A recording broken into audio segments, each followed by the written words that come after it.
Hello, welcome to Adventures in Lollygagging. I completely forgot how I do this, like what I say. But yeah, we're playing. What are we playing? We're playing Wondering Second Edition tonight. We are continuing our Waking of Angmar campaign. We are about to face Doom, whatever that means, and yeah, it's gonna be fun. It's gonna be fun. I had a week off last week, and so we've completely forgotten how to play the game, and I've completely forgotten my story notes. So it's good. It's interesting how just taking 1 week off just throws everything out of whack. But yeah, we'll see how it goes. Why don't we do some introductions of characters? Probably the last time we'll see them because they're gonna die to these villagers and this old lady, and that's that. So Long, tell us about Floy. Hello, I am Floy, soon to be a very rich treasure hunter, dwarf. Uh, Apparently, I bring doom wherever I go, but I think that's a pretty good trade off. That's fair. I like. Did you hear how Long said hello? Like all like said like hello. Did you hear that? Am I the only one who caught that? Like I heard hello. Yes. It's like it's Floy saying hello. Is that what it is? Oh, that's true. Because he did get hair done and Mhm. everything. Mhm. Yeah. Yeah, he's looking a lot better. I mean, you guys have been traveling for several days, so he probably is kind of ripe. But, that's that. Okay. Hello. Okay, Gilly. So, Ashley, tell us about Gilly. My name is Gilly Kettlegrass, and apparently I'm gonna bring the weed to our picnic at the lake.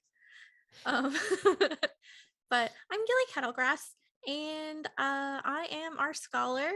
My wealth of living hasn't really raised too much, but it's getting there. Nowhere near the level of Floy though. But I do have a horse, so that's a very beaten up pony. Um, and yeah, I'd rather not die today, but if I do, I'm with my friends. Did you just admit to beating your pony? No, remember she took damage from the troll? Right, but that was like months ago, wasn't it?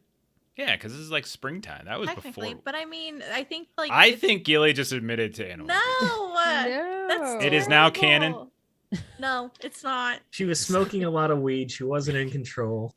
Gonna get No. Sarah McLaughlin on the phone.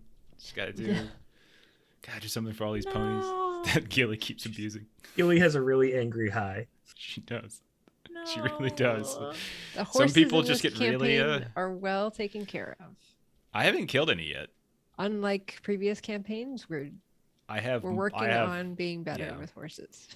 I feel like every other fantasy world It's we've ever gross. been in, I think horses are endangered species in all those games.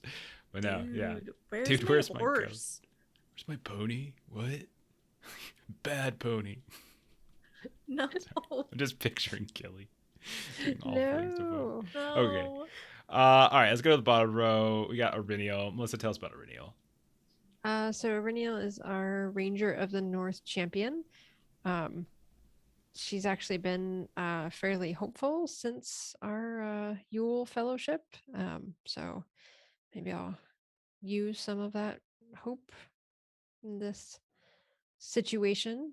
We were commenting earlier how not particularly social we are as a group. So this will be super awkward, and I'm sure it's going to go very well.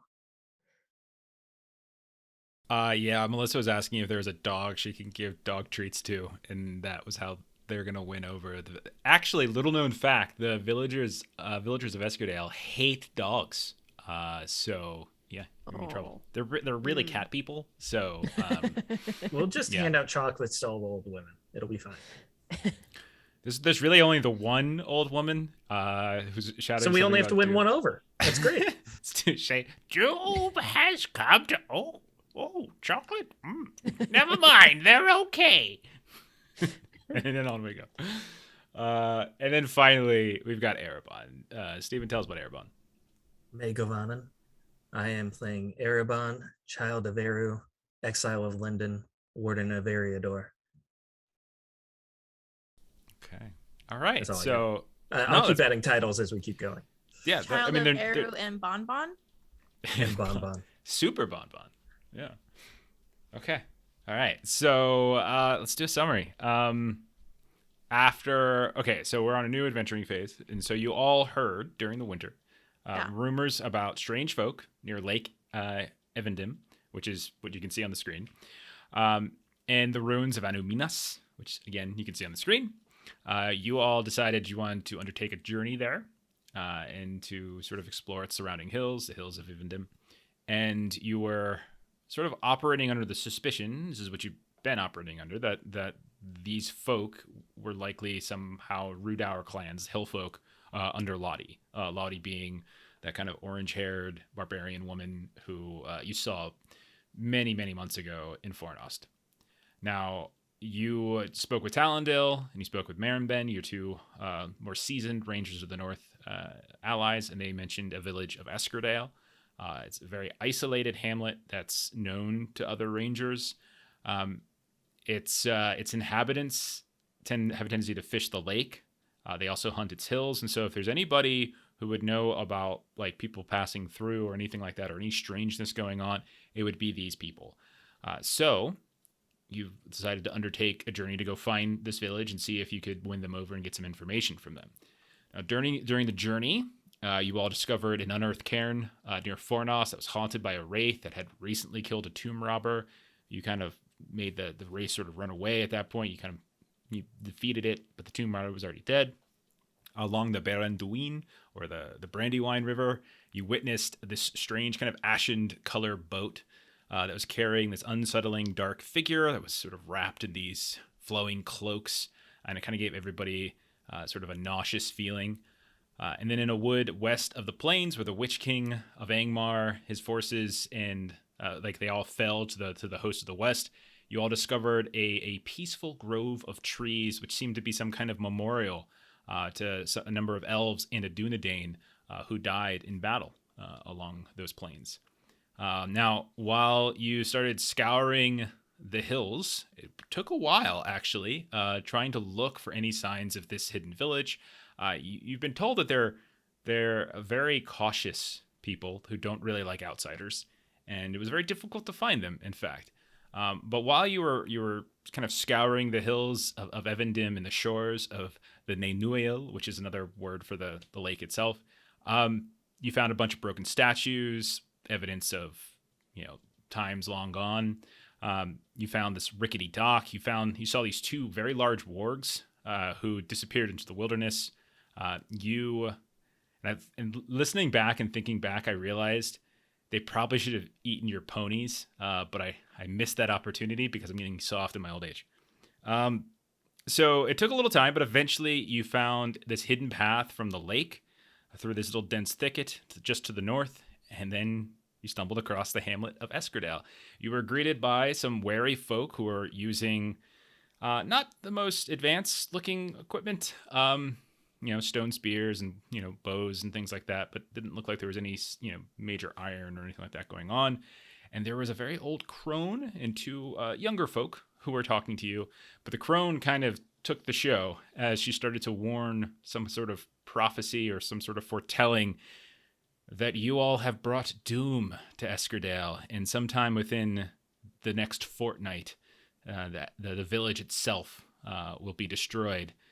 Doom is here, it's on its way, and you are apparently its harbingers. So let's get it going. I'm taking Steven's word that he actually does like it when I do drop the names, and he's not being a prick about it. It's so hot, Jeff. I believe you. The tension. I wish I had I gotta get some funnier drops. Let's see, what do I got that might work? I don't have anything that on this soundboard. Let's see. There we go. I don't know. I mean, it's tension. You should have just gone the gunshot noise. I don't have a gunshot. I don't on my soundboard for Tolkien. It's gonna become like a really crappy radio show with all the bells and whistles. I have some now time for a round of applause. I have some really silly ones in my Savage Worlds game because they're silly fun. So yeah. All right, let's get back to it. All right, so no, I want to do a different one. Let's do that one. Okay, so you all now you look around, and this woman, this old woman, Doom shall come. Escerdale shall soon be no more. And so many of the people in this area, like they freak out and they start closing in, and you are severely outnumbered. There's not a ton of people. They don't look like major soldiers or anything like that, but there are at least a dozen or 2 dozen people that are slowly beginning to surround you. You can feel like the like spear points that are going into your back as if they're going to, you know, they're you're not sure if they're going to attack you or thrust you, but you can see they're kind of like poking, and people are starting to squabble in the audience about who or you know whether or not they should let you live or what they should be done with. Is anyone doing anything? Gilly, I want to do like a courtesy roll. I don't know if you want it to be courtesy or like persuade, but Gilly's not. It's not doom. It's Karn doom. The fires have been lit at Karn doom. Okay. And evil is coming, but it's not us. Okay. So you're going to be getting a -2 on this roll for reasons that you don't need to know. But I also think that take a -3 actually, as you're referencing the doom of some far off distant place. I'm not sure that's going to help. Oh, like they Cool. wouldn't know what it is?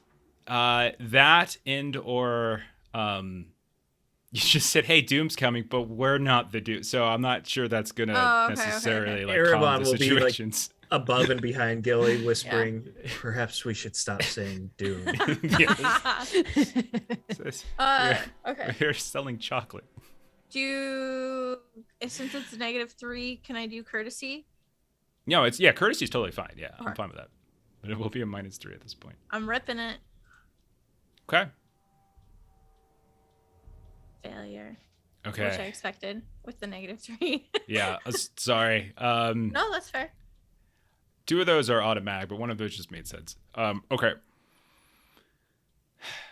At that point, you see, like, if you recall, there were 2 people that were doing the talking. There was a woman, had that long braid, and there was kind of a fairly tall man as well with a fairly well-kept beard. And the 2 of them were doing most of the talking until the old woman kind of interfered, and she started kind of going through this.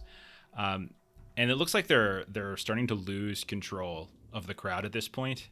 And the man steps forward, the tall man steps forward, and he's like, "My friends, do not overreact to Carlos's foretelling.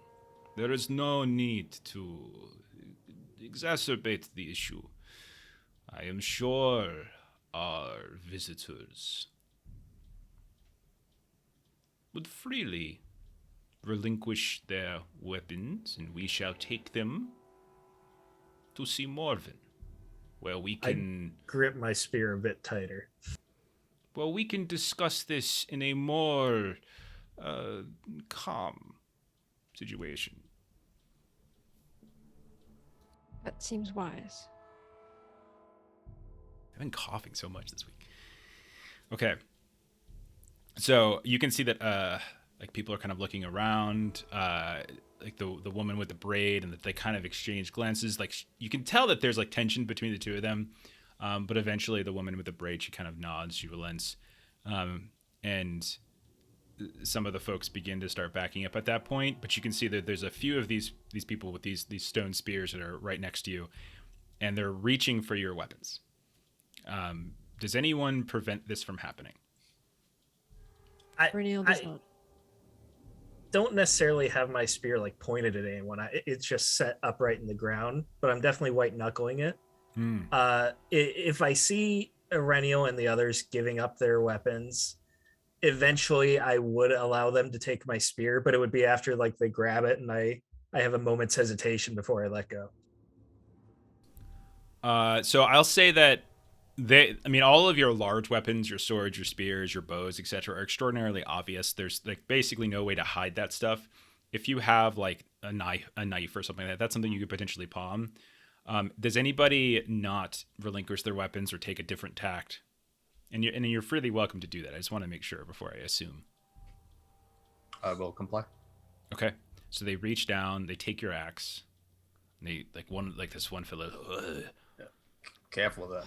starts swinging it around like, oh, this is a mighty blade. Yes. And you can see he starts to loop it around his belt. But that's when the tall guy is like, no, we are not looting them. We are merely taking the weapons to ensure a peaceful conversation with our chieftain. And the guy who took your axe, looks up at the tall man, kind of hesitates a bit. Yes, Reinald, I will comply. And just gets one of them hands out a sack, and they just start pouring your weapons, those that can fit into this big sack. Aurenia does keep her skinning knife.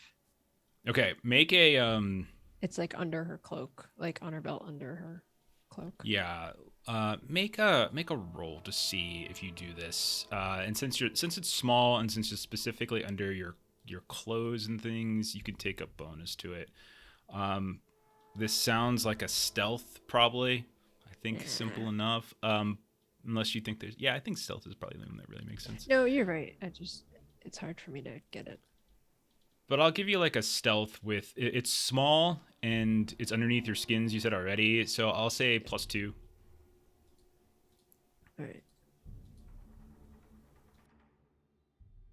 Extraordinary success. Yeah. Nice I mean, you can't even find it. It's so well hidden. Maybe I didn't bring it. Maybe it's back in Bree. You put Who it knows? in my pack. It's not even on you. Where is it? It's you maybe reach out and you pull it out from behind the ear of the tall bearded man. Right. Oh, here it is. Okay. Did I get the fishing rod and I forgot about it? Did I bring my snowshoes again? Okay, no, you kept your skinning knife, no problem. Is anyone else trying to palm anything? They're basically just taking your weapons. It looks like anything that looks like an obvious threat. I wouldn't palm anything, but whoever takes my spear after I relinquish it, I would say to them, ensure that this is given the care it deserves. It is a magnificent weapon. And then I'll pull out my short sword and just drop that on the ground and start walking towards the guy. The woman who takes it, middle-aged, she kind of takes it and she's very soft-spoken. Yes, Master Elf. And pulls that. And she picks up the sword off the ground as you walk away. All right. So you all, you give up your things, and you're led.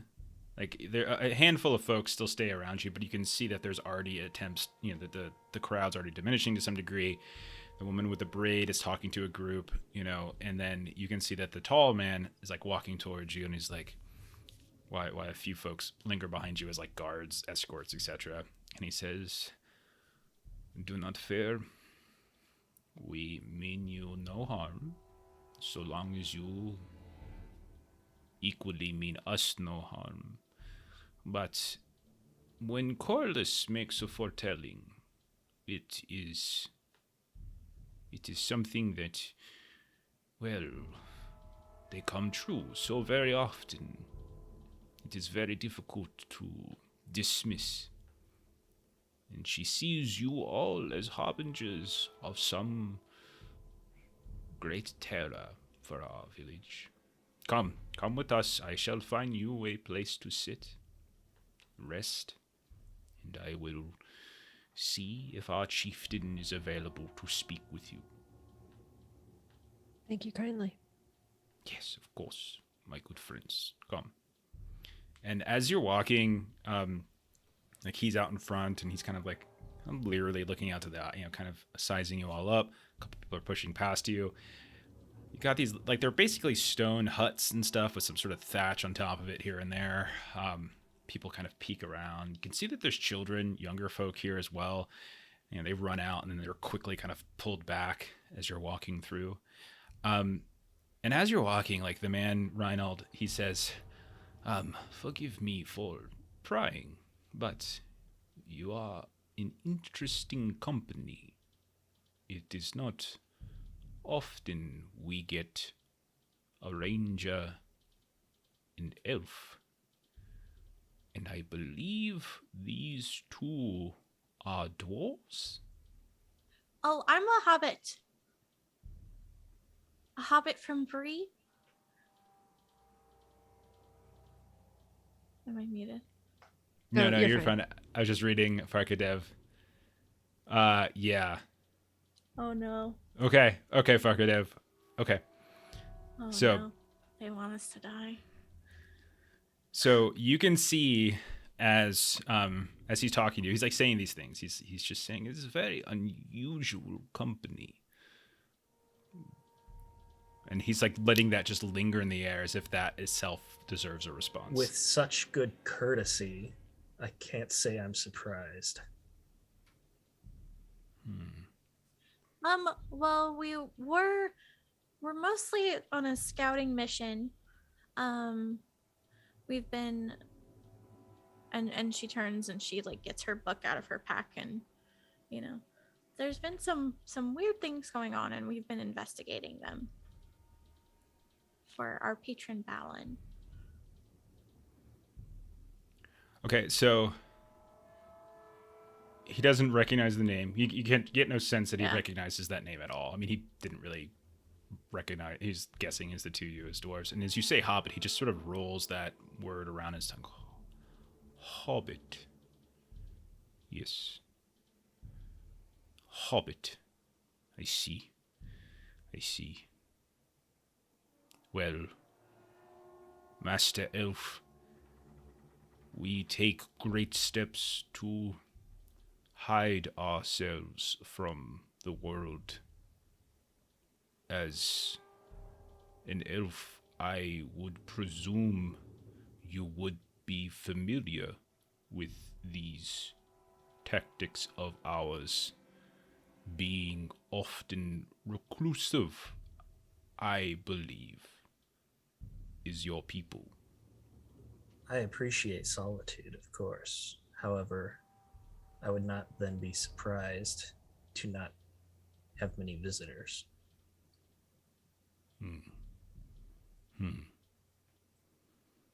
Well, this is the word of Marvan, our chieftain. He has led us for some time.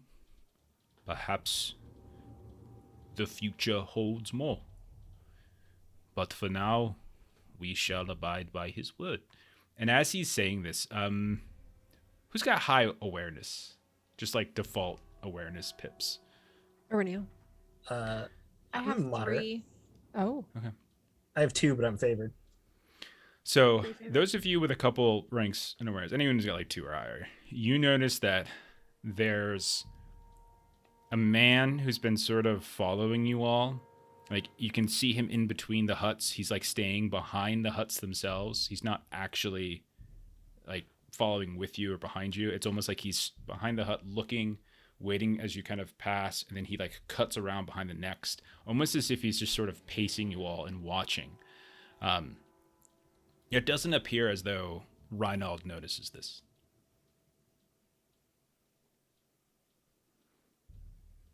But Reinald, he kind of takes you and he leads you to a hut, and he says, if I could interrupt you,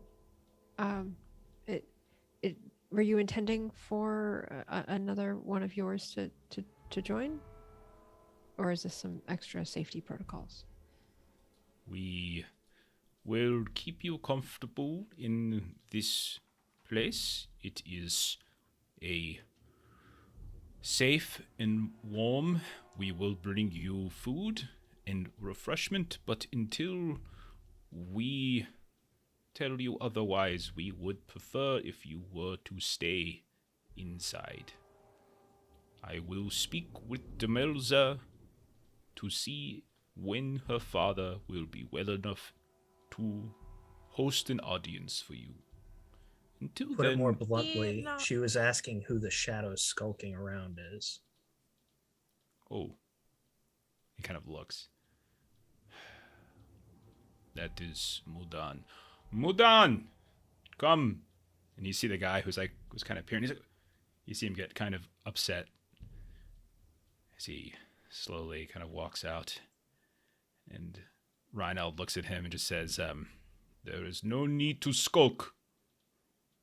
Things are under control. And Mudan kind of has like these, like you can see he's got like this like twisted up face, like he's angry, young kid, probably 16, maybe. Face is all kind of in a sneer as he looks at Ariniel. And he says, "It is her people. One of them. She knows where my sister is." And he just, with like a quick flash, just lunges out at Ariniel, who is kind of being gently held from behind by one of the guards, as he just sort of lunges out and just throws a punch at you.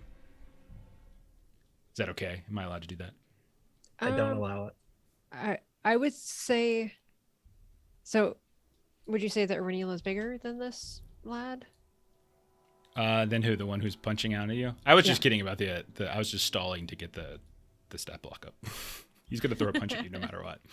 Okay.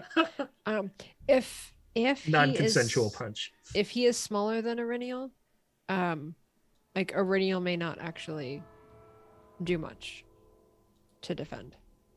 Okay. As long as Ariniel is bigger than him. Gotcha. Understood. Sorry, I keep forgetting that I have to target you people when I roll to attack. All right. This guy's mostly human. Everyone has been human, which you've seen. Okay. Yeah, Renial. All right, that's targeted. All right, I'm just. Usually, it's the dwarves that have such bad manners. Oh, air bomb. Okay, so this guy lunges at Ariniel and just right across your face, Ariniel. You just feel like this surprisingly hard and sturdy fist from such a young person just crunch across your jaw. The very jaw that you broke in the past, and you can feel the wound once more just begin to overtake you. Now it's only, it's only 2 points of damage, so you're fine. But like, go ahead and take that 2 points of damage. But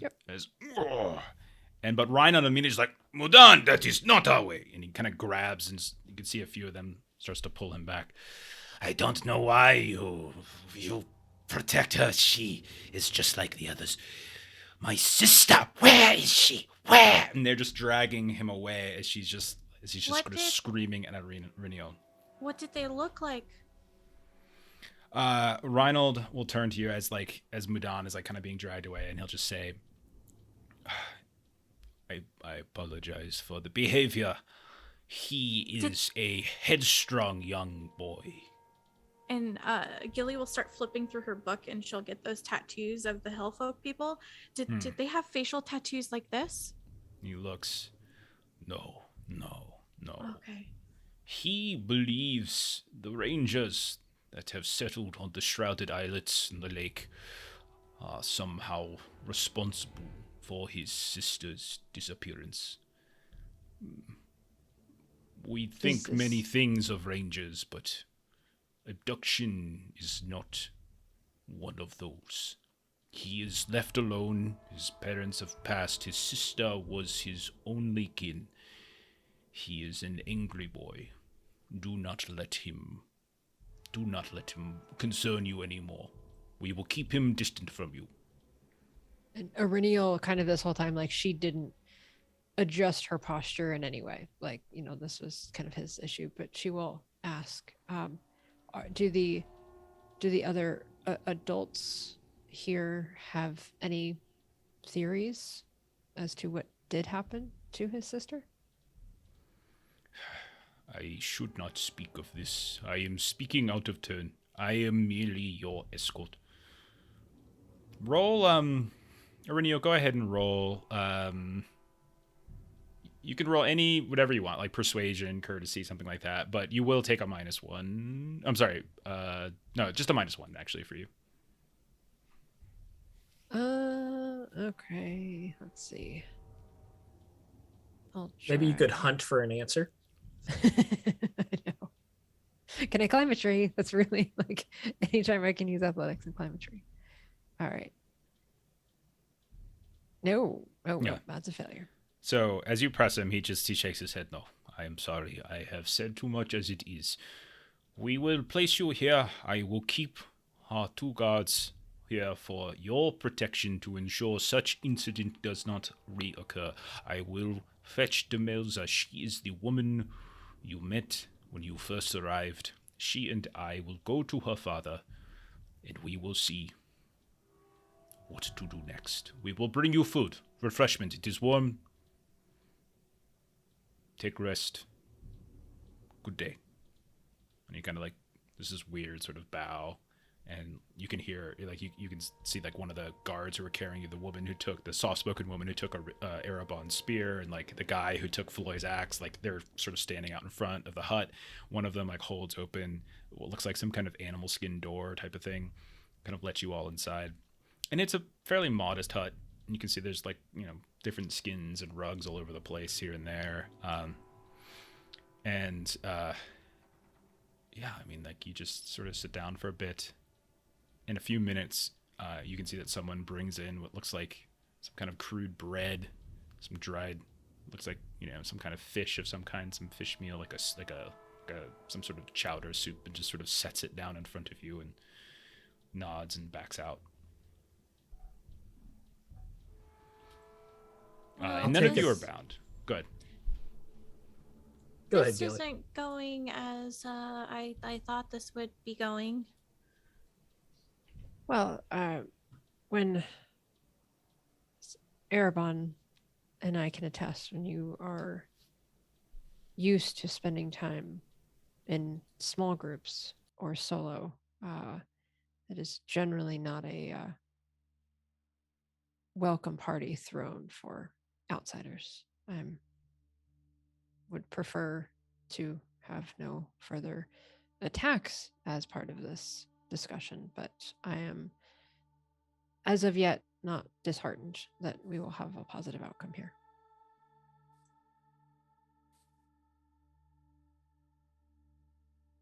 Erebon will take a piece of the bread and rip it in half and start pulling out pieces of the millstone, like the grit that's still in the bread.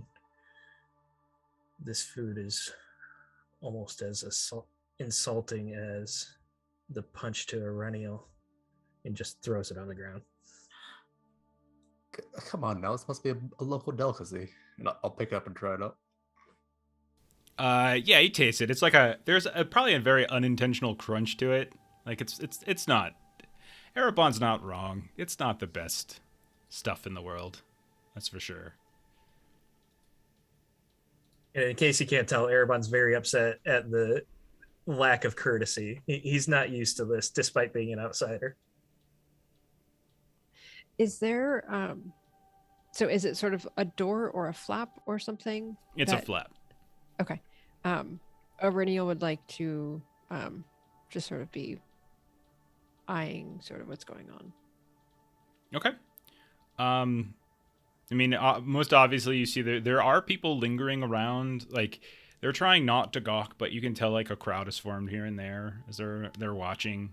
You can see that just outside, like sitting on what looks like a couple crates or barrels or something like that.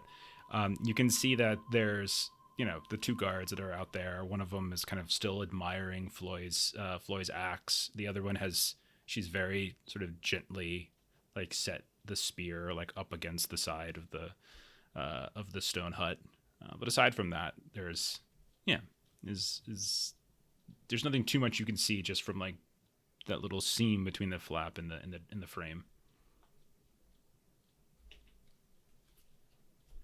So did they leave people with us to watch us?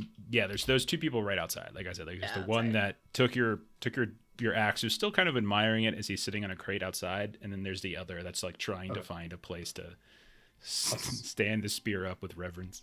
I'll see if I can make like small talk with them while we wait. Like, so what do you guys do here? You got in something? Okay.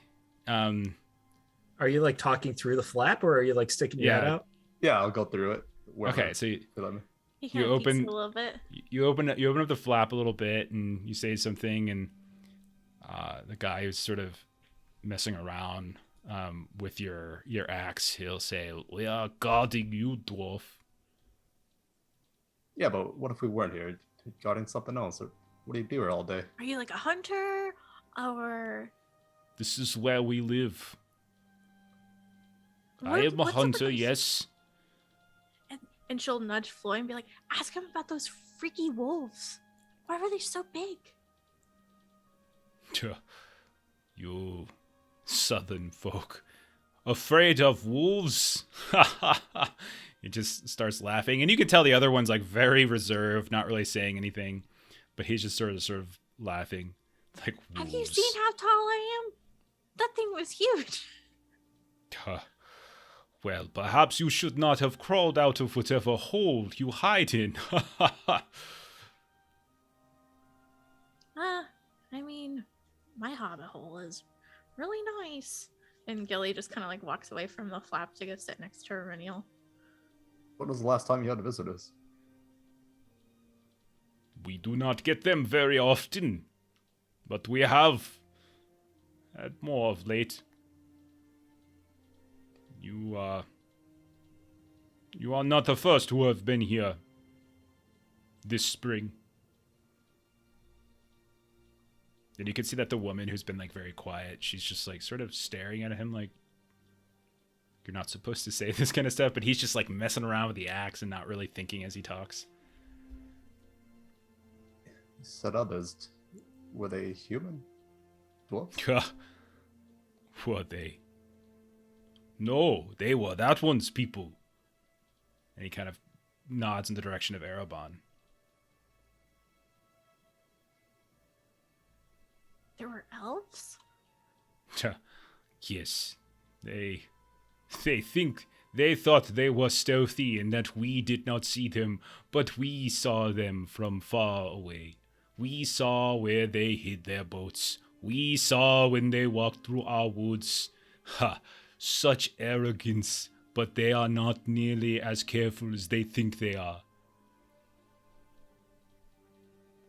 What are they looking for? We did not speak with them. They are too haughty for us. Their noses too high in the sky. Are they still lingering in the woods? They left several days ago.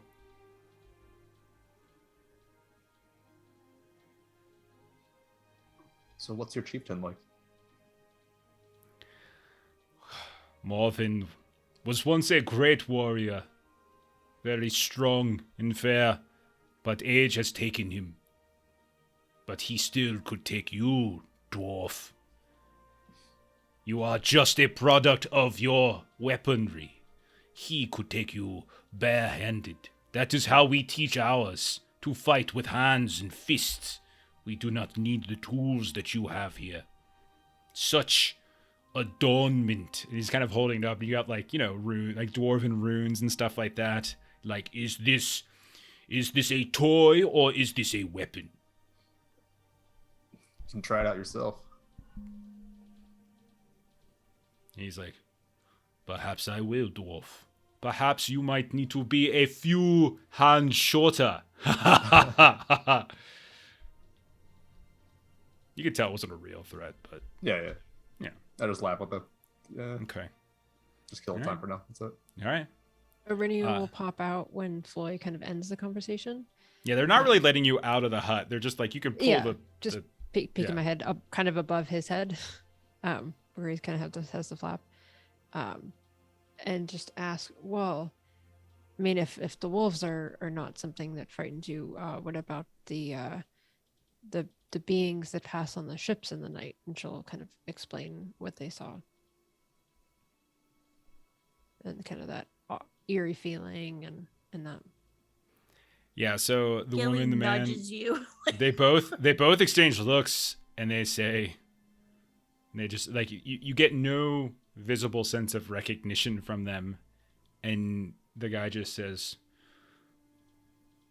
dark ships on the night, what fool would try to sail without the sunlight?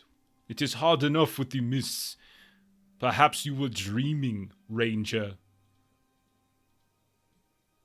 And she'll just sort of shrug and just say, huh, perhaps so, and go back inside. Okay. Gilly or Erebon, you doing anything in this time? I definitely perked up when he was talking about elves, but I didn't want to engage in the conversation, so I'm going to stay on the far side of the hut. Okay. All right. Gilly, do you want to do anything?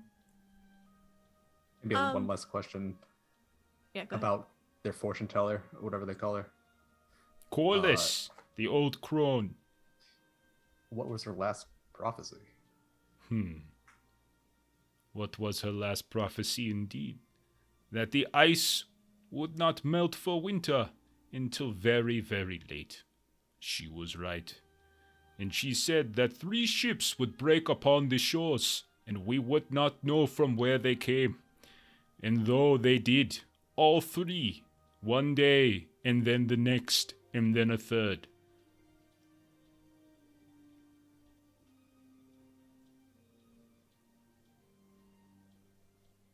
So the ships have arrived, as she foretold? Yeah, The pieces of them, yes. Oh. How long ago?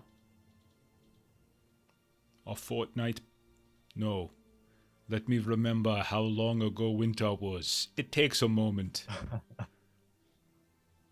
About a month or so, month and a half.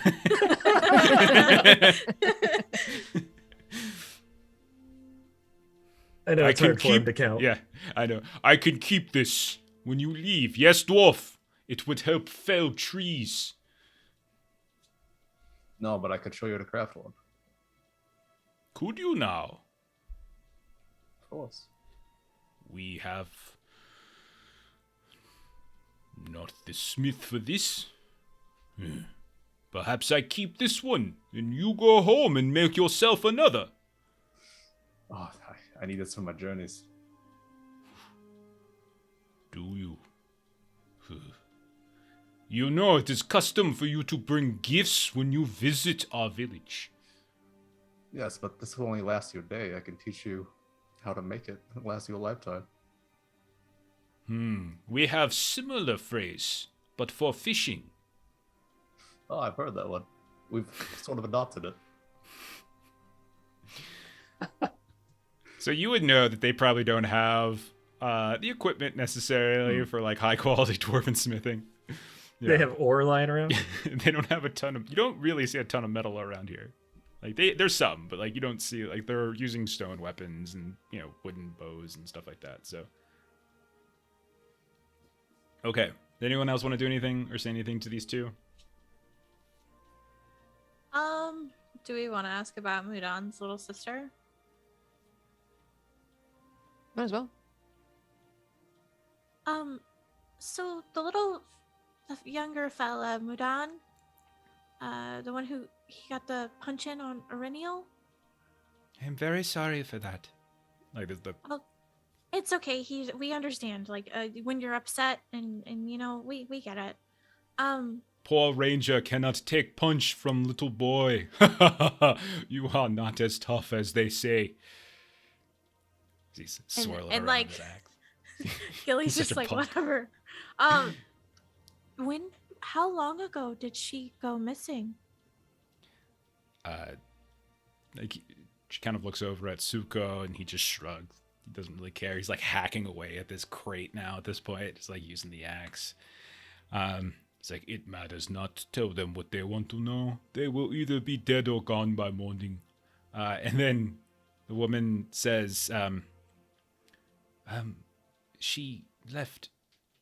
Last we saw her was winter. When those ships arrived? No. She left before then. Did she say anything before she left? I feel so bad. I am not supposed to talk about this. It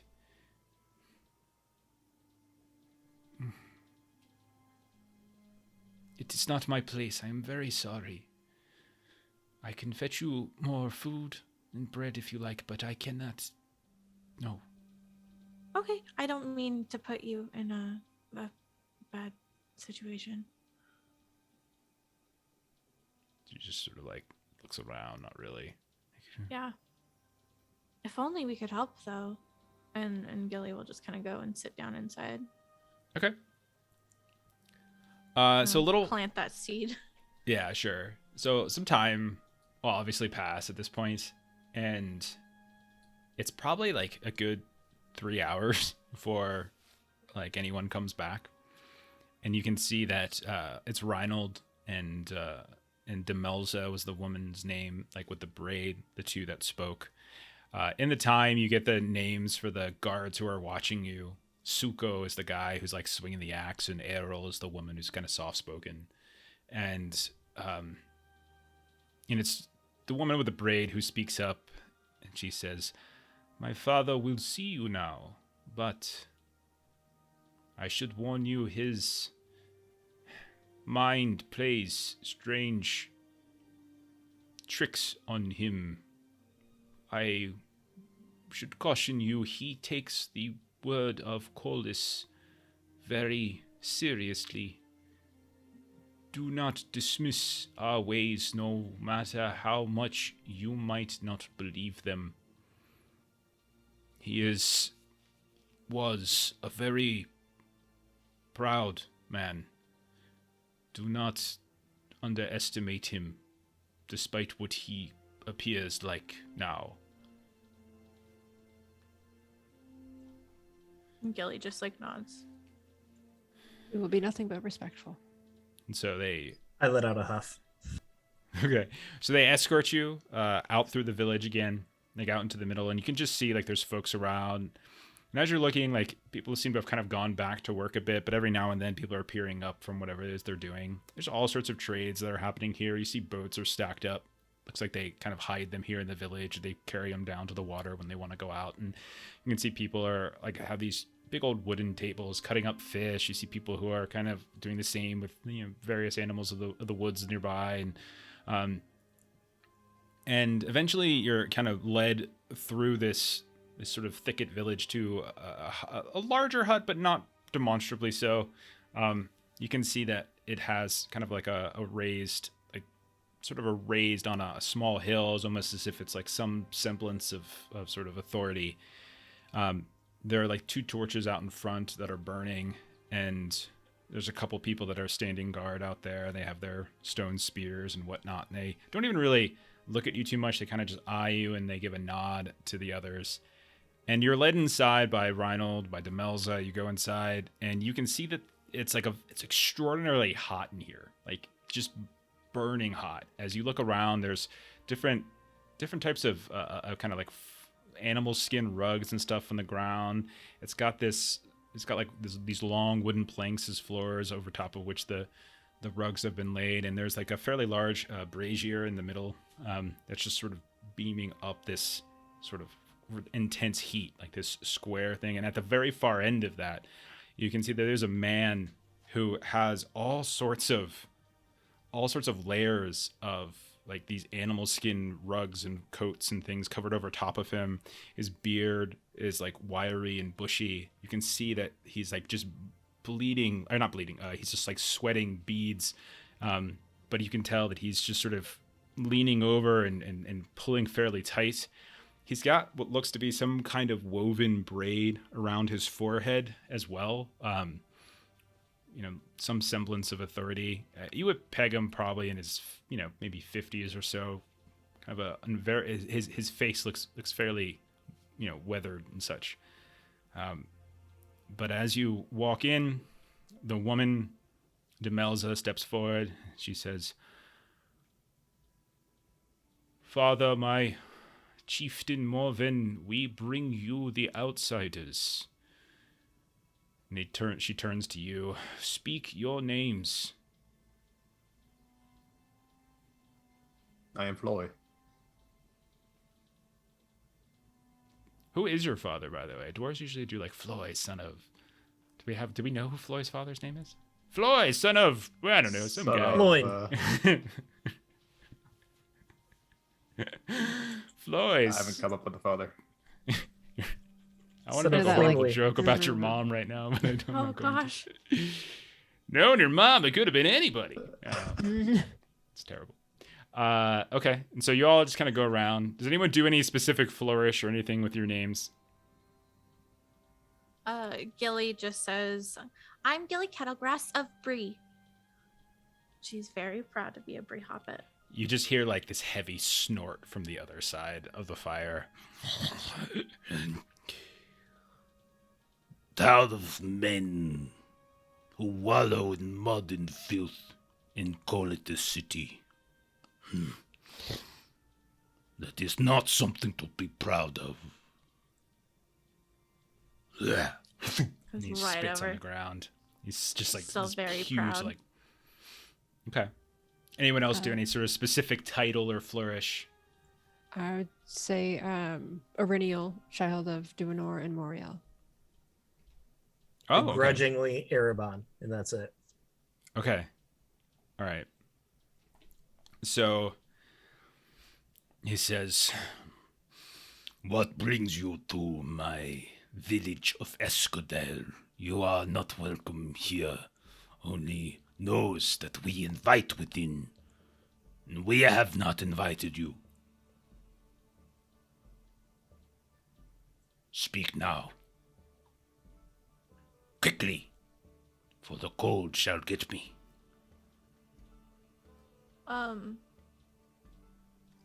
We had heard rumors that there were folk that were crossing the lake when frozen, and this area might be in some danger. You come to help us. You think we are enfeebled, Ranger, that we cannot protect our people. Is that what you think of us? Weak, simpletons, incapable. he's got this like his face crooked anger as he screams down at you over the fire. We make no judgment about your people. We have been learning of many, many dangers awakening throughout these lands. We are doing the best we can to support anyone, no matter who they are, if it is needed. In fact, we thought you were very capable, and we came to see if we could learn anything from you guys. All right, let's dive into council rules. I think we're at that phase. As I'm hearing sweet talking now from Gilly, like just totally sweet talking him. All right, so let's do Erebon the is council. biting his tongue so hard right now. I know. I figured he would be. Okay, so let's do a council. As you're meeting this guy, you've introduced yourselves. So far, everyone has basically chimed in. Erebon's being kind of quiet. So like, I would say one of the other three are probably going to do like that like that sort of, first roll. But let's sort of figure out, like, you're brought before this guy. Like, what are you hoping to get out of this meeting? Our lives. Okay. Yeah. Anything else on top of Not that? Be killed. Anything I else on mean- top of that? Originally, we came here because we were looking for information about the people who were crossing the lake to the Okay. the thing. Okay. But I don't know if, The if we would. thing. If I'm trying to read through my notes. The ruins of Anuminus, the Yes. former capital of the Kingdom of Arnor before it was moved Yeah. to Theranos. That's fine. It's just one of the most important landscape places here. Just wanted to drop some more names. I mean, the last time I tried to pronounce it, it was pitiful. So this is for the best that Jeff says it. So like basically, like, just tell me what it is you would like to get out of a meeting with the leader of this I group. think our main goal is to just remove hostility. Okay. All right. So and would you? So your main goal is just to remove hostility. Do you want to also try to get information out of him, like Gilly was just saying, or is it really just about removing hostility right now? I think we would like to get information from them. I mean, that's I think why we traveled here. I mean, obviously, yes, we want to have them not kill us, but secondary to that. Okay. All right. I figure we'll probably put that just as like a middle ground, like the idea. It's just bold request. It's not necessarily anything outrageous. You're not necessarily asking for anything from them other than just some basic information. No big deal. But also they are very wary of outsiders.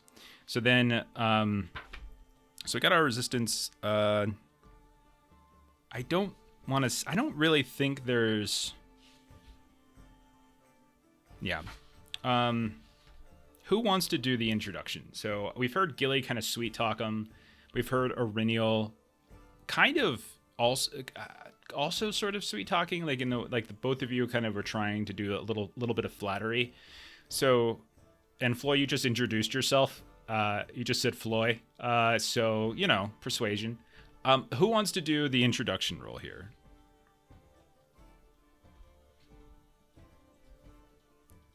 Gilly, do you want to do that? Courtesy is usually good. Riddle is good. Awe is good. Those three are usually the most common. Like awe if you're looking to impress somebody quickly without revealing too much about yourself. Courtesy if you're looking for support, especially from friends. Riddle is to try to extract information without revealing too much information. So those are usually the three most useful, but that's not the only one that you can use. But those would any of those three would probably be useful. I could do a courtesy roll. Okay. And we have some d6s if you would like. Yep. You have a minus 2 on this. Why? There are reasons. Okay. There's two very it's going to be basically -2 for a lot of these rolls. For me. No, for everyone. Oh, okay. Okay. I thought it was specifically me. And I was like, what the fuck did I do? Well, actually, you know what? Just take a -1, actually. Just take a -1. I'm all for this, but I don't think I even have to in a single social interaction. You don't. Okay, so I feel like Steven just built himself as Erebon. That's interesting. I don't roleplay. He's very literal. I'm just an asshole. Just play myself. Yeah, so every roll will have -1. Arenial, your rolls will possibly have -2. You can tell they don't really like rangers too much. That's one of the reasons for the penalty. And then there's another reason. Yeah. Oh no. Okay. So if I would like a dice mo, and then I'm gonna spend a hope to tap into being true-hearted, and I'm gonna rip it. Okay. Oh, that's a 1 too. Extraordinary success. Even with the 1. Yeah. Yeah, Hammer. We do bonus die for bits. I think it's 100 bits for a bonus die, and so we make a pool, and it's basically adding a d. Like they can choose to grab an audience die and throw it in for the rolls. For an extra dice, yeah. Yeah, so for an extra die. All right, so that's extraordinary success. Okay, so it's a pass. It's equal to the resistance +1 for each success icon. How many success icons do you have? Was that extra? 3? I have 2. Or 2. Okay, so then the time limit for this is going to be 8. So basically, you have 8 rounds to get 6 successes on your council here, and all of your rolls will be penalized by -1, and some of them might be penalized by -2, depending upon what it is you say. Okay, so time limit is 8. So Gilly, you kind of, what is it you say? Like as sort of a courtesy. I like to think like my opening council roll was kind of like we came to you for information because we heard that you were capable. And you know this area better than anyone. We know this area because it is ours. We protect it. We range atop it. We fish it. We hunt it. And we would prefer if you were not here on it. Gilly of Bree. Okay. So that is a sort of introduction. So remember now, we're just kind of going essentially a skill challenge at this point. So like you guys tell me what it is you're doing. So you can roll what you want to roll, say what you want to say, and we sort of see how it goes. So Aurenial might follow up to that, just sort of a bit of our credentials, so to speak. So I'm thinking kind of in like the awe direction. Okay. Do you know who we are? We have a song, okay? Do you know who we are? We have a song. Oh, Hammer, thank you so much. Thank you. Thank you. Okay. So, and not necessarily like trying to be a jerk about it, but just kind of saying like the circumstances require folks to take measure, and here's what we were just doing, before winter came. So what kind of details are you telling him? You don't have to say it all out. You just sort of just give me a list. You don't have to Basically roleplay an if you want. overview of, like our trip to The Mount campaign Grom summaries. and, like, yeah. Just be careful here with some of this, because Gilly did this too. Like the places you're Yeah. referring to, like Mount Grom, and like this is an extraordinarily isolated village that doesn't really go anywhere, right? Like And so like less- you're less referencing places that geographical, means but, like, nothing to them. Yeah. So less about sort of where we've been, but like what we've been doing. Like these are the dangers that have Okay. been encroaching upon the area, and here's how we've been, successfully fighting them off. And Okay. don't forget, we have visual aids with Gilly's notebooks. We can do a whole PowerPoint. Ye old PowerPoint. Look here. They took it. They're using it for toilet paper somewhere. I don't know. Ew. Renio, go ahead and roll your awe test. Okay. you- And I will go ahead and Fought take. countless orcs and aggressive hill folk from Rudauer, the lowlands to the north. Automatic success. Oh, Thank wow. goodness, because it was a Gandalf. 3. Okay, so it's one. Okay. All right. So you list your resume, all the things you've done recently. Go through your full curriculum vitae, and You are very boastful, ranger, as all I always was doing Suko's voice. What was his voice again? Gilly of Bree. You are very boastful, ranger. More boastful than most. I don't know why I can't do accents tonight. I can't do it. I'm out of sorts. I've been out of sorts all week. I've been coughing like crazy. I just can't do anything. So let's see. What does he say? We still He like said- you, Jeff. It's okay. Thank you, Steven. I'm having a rough night. So he says, You are very boastful. nope, that's not it either. That's a southern one. Y'all very boastful. Nope, that's not it either. Let's go with that. Let's roll with it. Nope. I was trying to do like It was Swedish, more. Yeah. like Swedish Finnish, like north. That was what. But he's also old, so it's very Difficult to do both at same time. You are very boastful. that's fine. You are very boastful, ranger. More boastful than rangers who have passed here before. Do you wish to have credit for your deeds, or is not the accomplishment enough of a reward? You come here, speak to me of everything you have done, none of which you have done has helped my people's bellies go full, helped my people's children grow safely. We do that here, and we will continue to do that for as long as I take breath. If you have dangers elsewhere that you want to tackle, then do so and be gone from our lands. Who's next? I'll go next just to get it out of the way. That a boy. Yeah. Take the medicine. I'm going to riddle, which I Okay. have no favored and 0 dice in. Okay. But we've got 7, so if you want to grab a couple, you can feel free. I'll think about it for a second. And Erebon don't forget, you can threw- take multiple ones and roll with Question is, favor. do I want to actually pass the roll? I know you. That's all want me generally to, how this but- works. We do would like to pass this. Yes. Erebon, through clenched teeth, will say, "We have told you we are here to oppose evil. The question is, why would you oppose us?" Yeah, I'll take 2 bonus dice to cancel out. We're at -1 to start with. Yes, everyone's at -1. Yeah. Okay, so I'll be at 1 die now.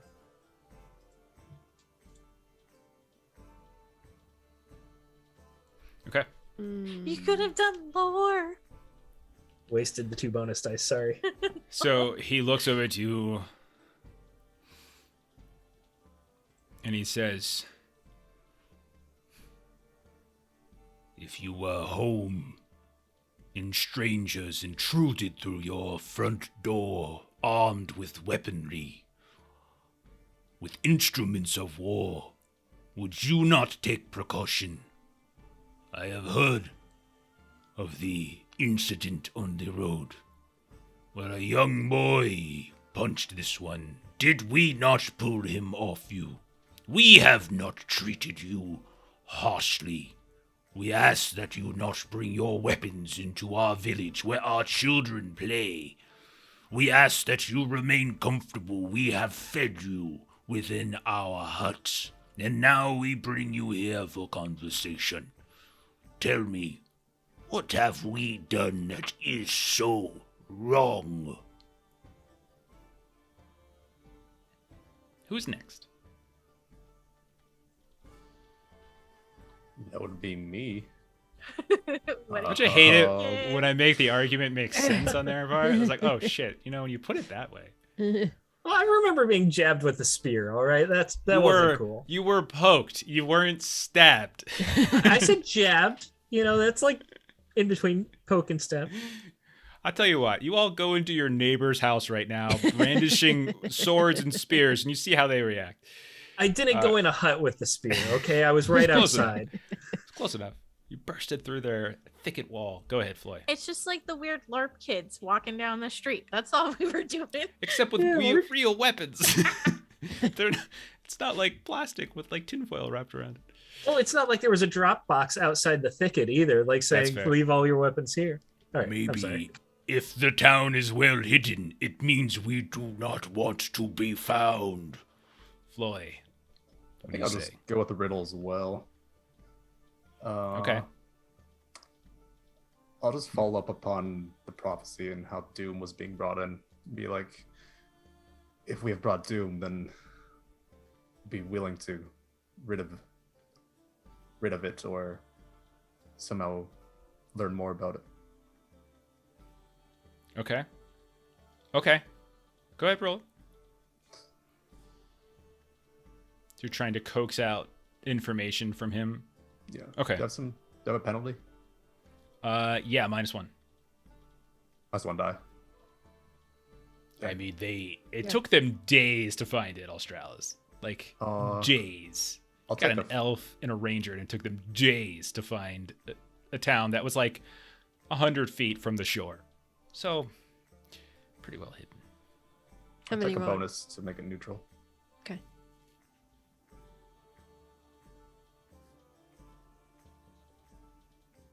That's pretty Okay. good. One success.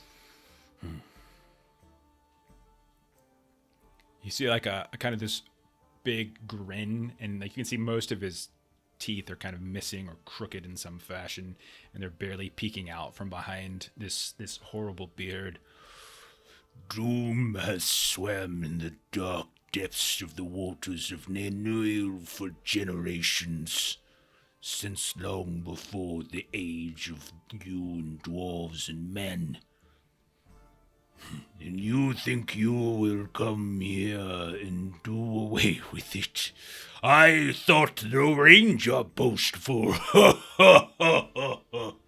And he just starts like rearing back in laughter. When he does, you see like the skins kind of part a bit, and you can tell he's doesn't really have any clothes on underneath, but he's like bone thin.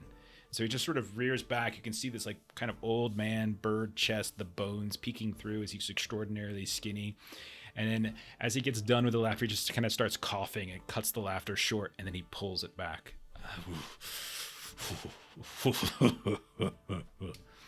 Okay, that's a success. You guys are down to 4 left in the resistance and 5 turns left on the time limit. And I think everyone's gone. No, Gilly hasn't gone. Gilly did the introduction roll. That's right. Yeah. Oh, okay.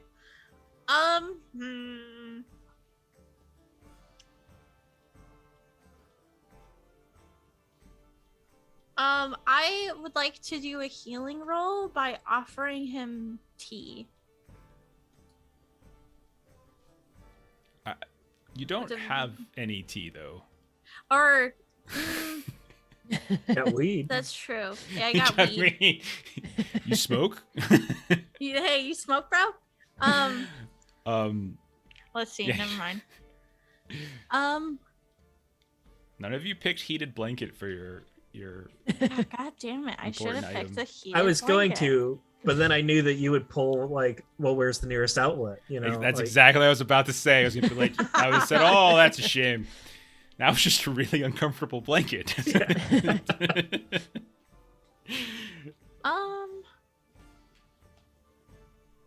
What do I do?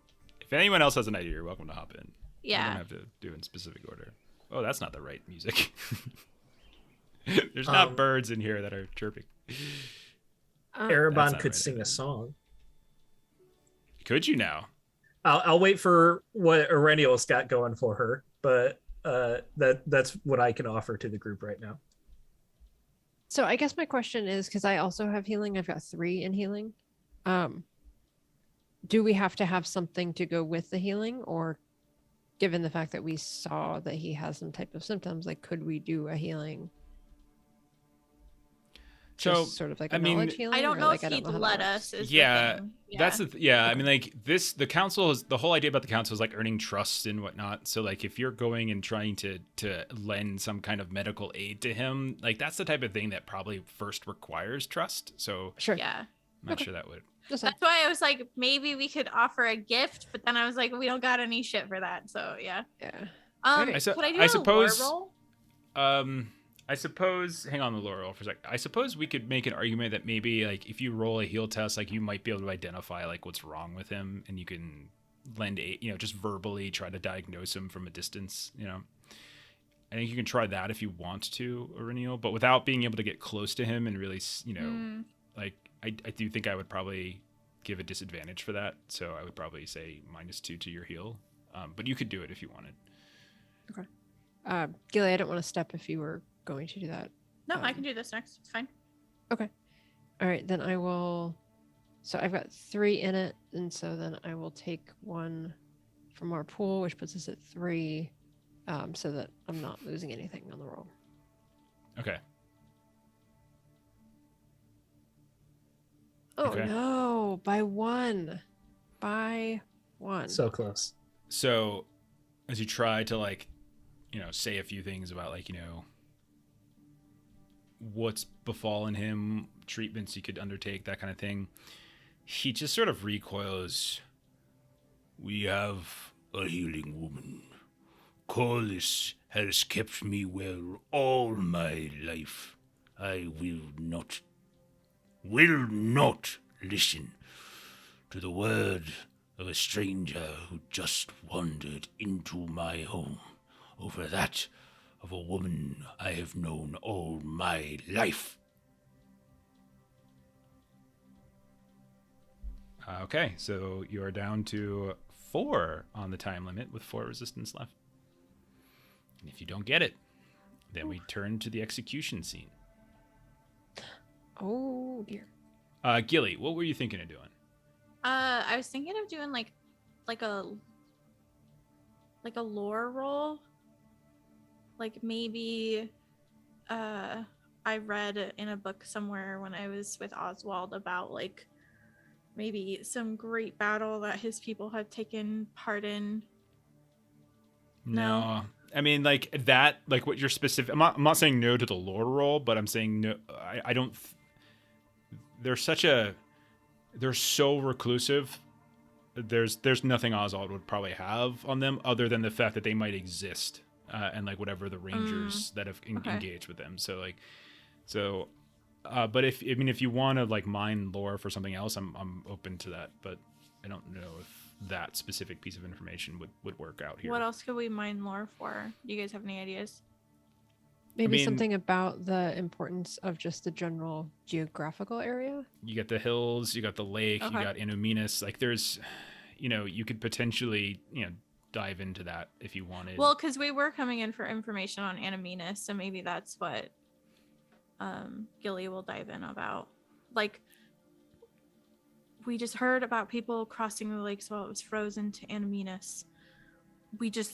If you could answer us anything you know about that, we'll get out of your hair. And he will say, Anuminas. Pronounce it correctly or get the hair out of my face. No, I'm just kidding. Okay. Yay, nay. So I think the lore. So like, if you're using lore, to me, lore is about. It's not. Lore is not a like skill, like a social like interaction a skill. It is I have this piece of information. I'm gonna drop some knowledge on you, and through that, dropping of knowledge, like it's going to somehow impress you or intrigue you or something like that. So well, Gilly did get some knowledge about Anominus when she was studying. Mm-hmm. So maybe she can drop some of that on him. Okay. I mean, like, I really do think it's just the guide. It's like another way of doing awe, but like with information. Like nerd awe. Yeah, exactly. Yeah. Okay, because it's less about getting info from him and more about you dropping info. It's like I did my research before I came here. Yeah, Like, here, I let know. me lore dump on your We're face. not just some random people here. Yeah. Okay? I got a C+ in Anominus History 101. C-. Okay. C+, almost a B. All right, go ahead and roll. But it's still the same thing. You're still getting the -1. We Again, have three that left. -1 Okay. is going to happen to every single roll. Yeah.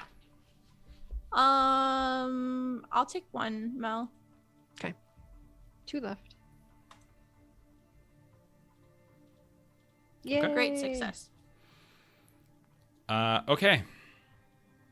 So maybe you drop some knowledge about like the Twilight ships, like the story of that or something like that. And the idea, so you get what, 1 extra success? So it's going to reduce it. So it's 3. 2 down, 2 to go.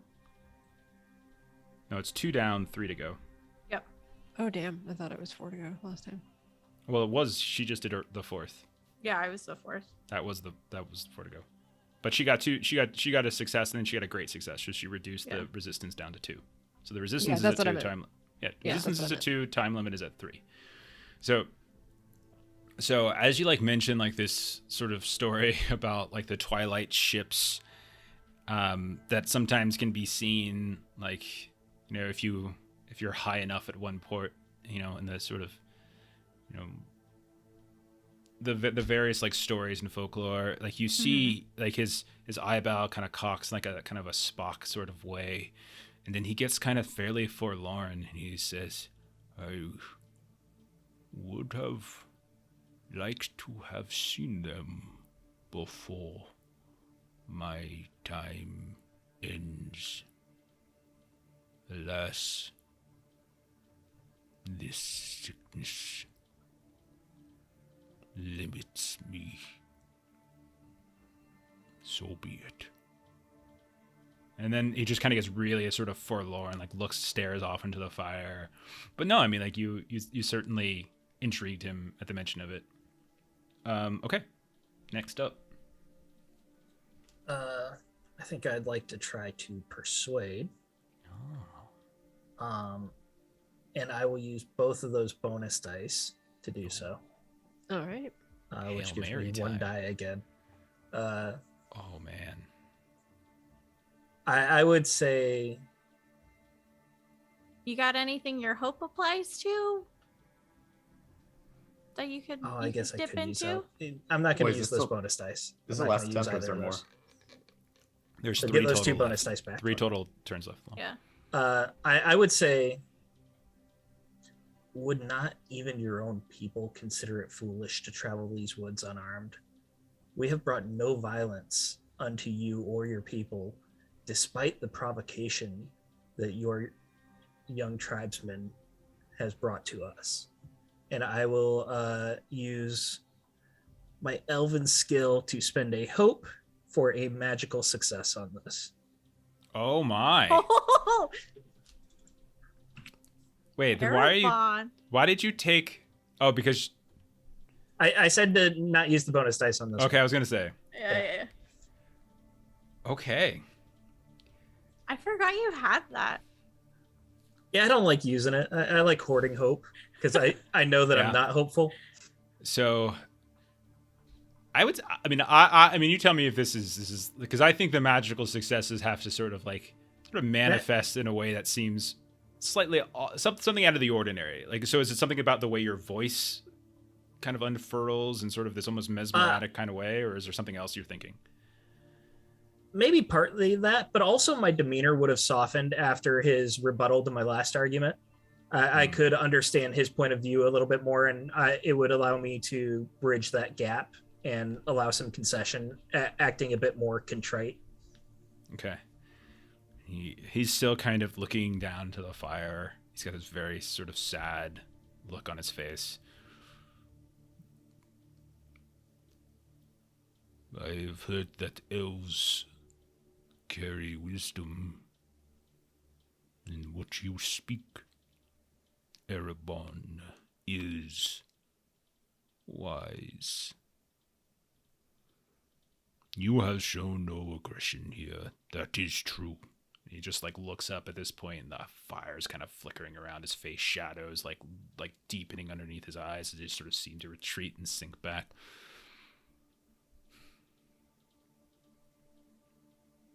You have shown no aggression.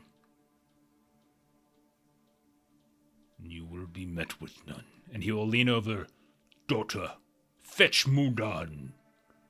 He owes our guests an apology.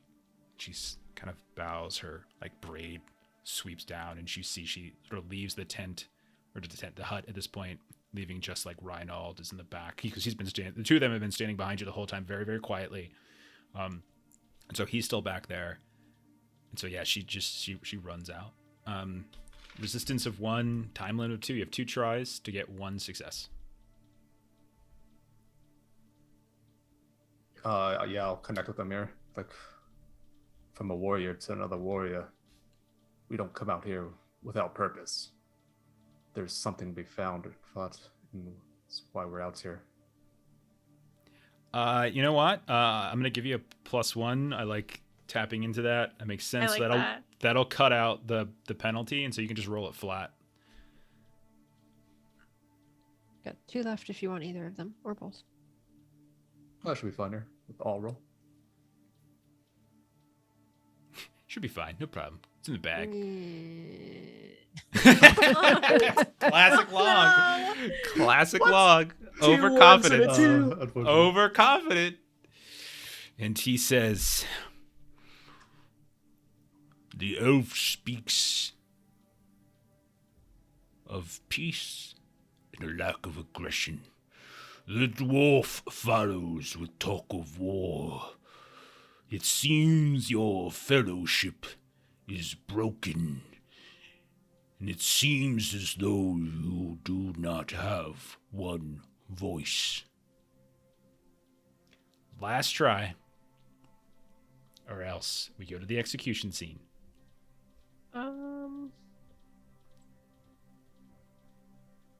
It was a great idea, Long.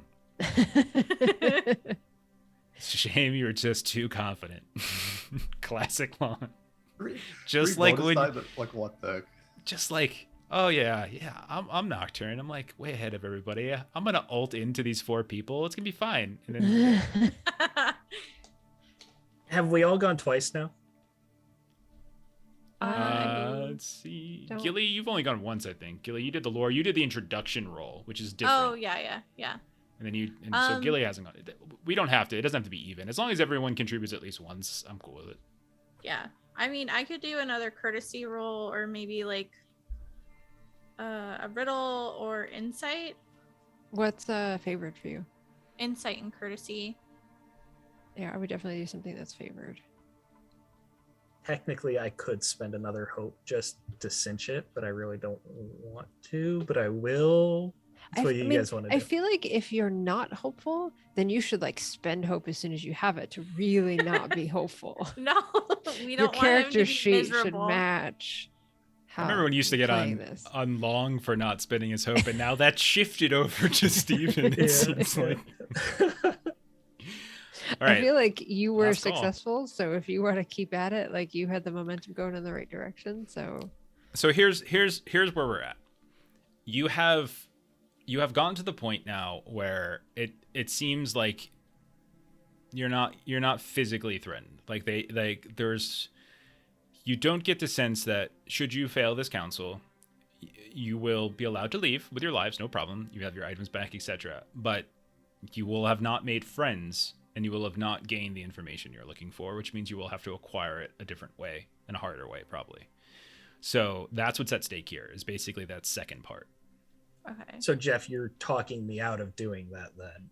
Could I'm just letting you know what's at stake.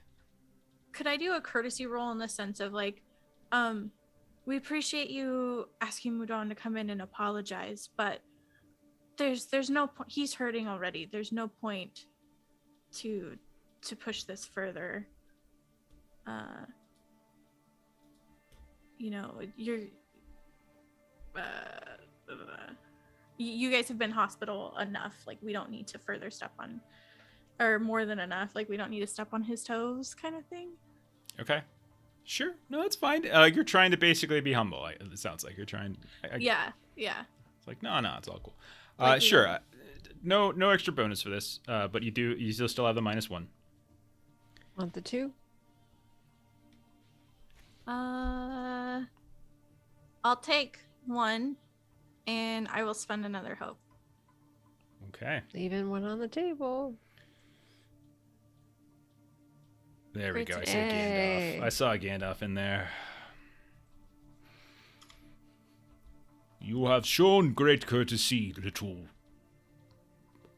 Hobbit. guilty of. And he still kind of makes a face. Bree. But no, he struck someone in our custody.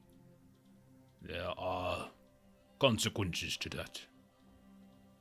The least of which he owes you is his apology. And at that point, the hut opens up and you can see Demelza and Mudan comes in. He's like got this scowl on his face, and he kind of gets browbeat a bit by the old man, and who kind of like launches into this lesson, like you know, we might be isolated. Outsiders might think us small. Outsiders might think us weak. But we, in my village, will be courteous to those who show no aggression. And so, eventually, Mudan, the kid, comes over, and you can see he walks up to Ariniel, and he kind of like bows his head, and his eyes kind of look down. And he says, I am sorry for striking you. I thought you might be responsible for my sister. She has not returned. Some say she'll never return. But I know it was not you. I am sorry. He kind of nods, and he looks back to the old man, and the old man kind of gives him, like, that was good enough. And Mudan kind of, like, steps back, and now he's, like, kind of behind the other two who are still behind you. And at that Young point... man, I accept your apology, and perhaps if we find accord between our company and yours, you may even find willingness for assistance from us. His eyes kind of get a little wide at that point. He looks over towards, you know, the old man who cocks his head to the side, looks at you, Ariniel, as if he's sort of sizing you up at this point. He's got that same sort of Spock brow going on. And then the kid looks over towards the other two, like Reynald, impassive, can't tell, looks at Demelza, and you can tell like a small little like crook of a smile at the side, and she like kind of nods her head. And then he just says, thank you, I would appreciate that. And he just retreats back and like kind of backing out, and then leaves the hut. And then at that point, the old man, sit. And he kind of offers like the brazier, this kind of stone encased, like rectangular. It's very long, and like logs are kind of being thrown at every now and then. But he offers you like, there's no like seats, but there's like rugs all around it and stuff. And he's sort of motioning for you. And he's like, fetch us something to drink, daughter.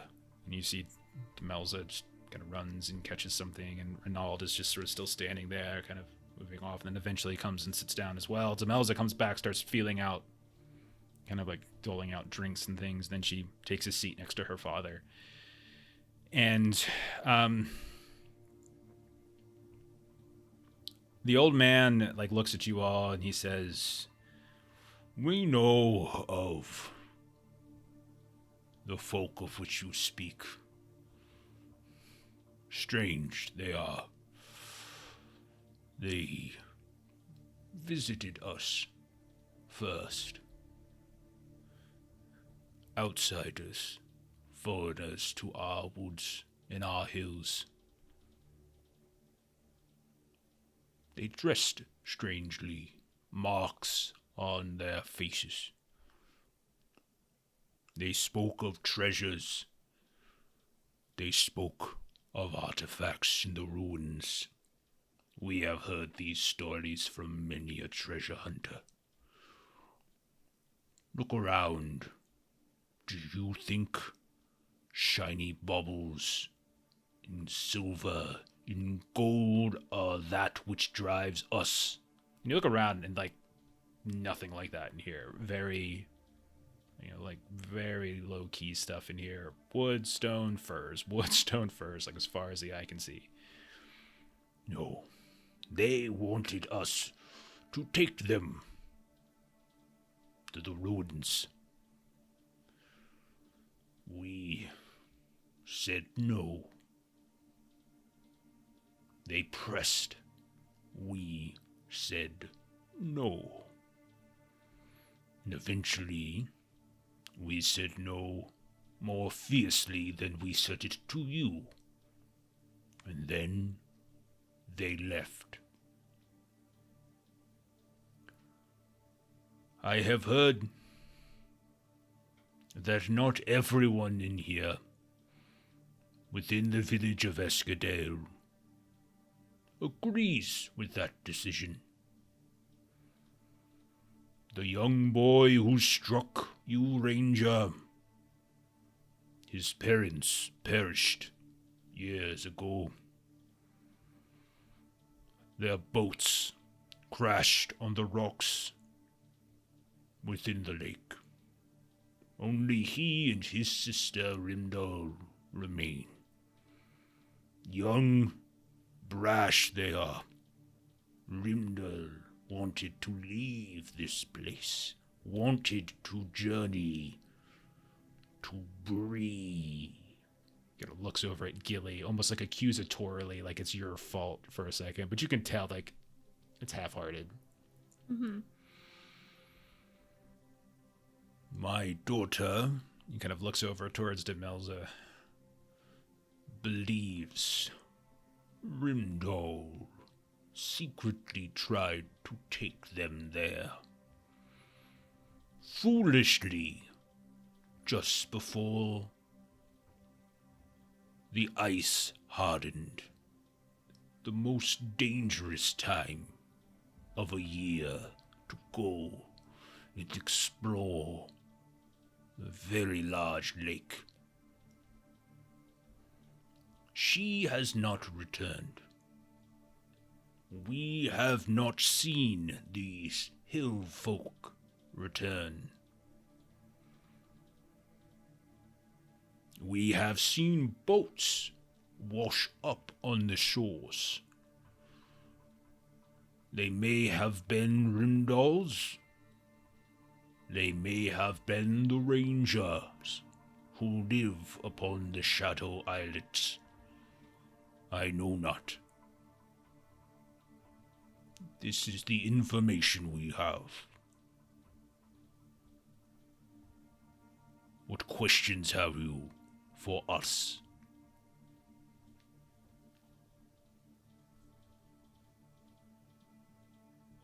Renio will turn to Gilly and just ask, maybe show him the drawings of the face and see if it's the same. Oh, he said facial tattoos, so I'm pretty positive it was the hill folk. But if you could confirm, and she'll flip through her books, were the tattoos similar to Why this? are there so many nude dwarves drawn in your book? Wrong part of my book. Oh my goodness, I think that's you. They all look like Floyd. He points over to Floyd. That's also you. But eventually, no, he's like, Gilly had a crush, okay? Yes, these are the same. Okay, so was there a woman amongst them with fiery red hair? and they all kind of exchange, and Reynald, and Demelza and Marvan, they all kind of exchange. No, there was no woman of that Okay. description. Did they offer you any names? What do you mean? Did they tell you their names? No. Well, No. yes, they did, of course, but I do not remember them. Okay. He kind of looks over, towards the other two, and they rattle off a couple names like Uwa, and like there was one that they mentioned, and like, but they're kind of like looking at each other like they're trying to remember. It was a couple months ago. Collectively, yeah. Yeah, like it was a Uwa, but like none of the names they rattle off are familiar to you. Yeah. The main question I think that we had was already answered when he said he didn't see any boats coming back. But they could have landed elsewhere. It is a very, very large lake. Yes. Yeah.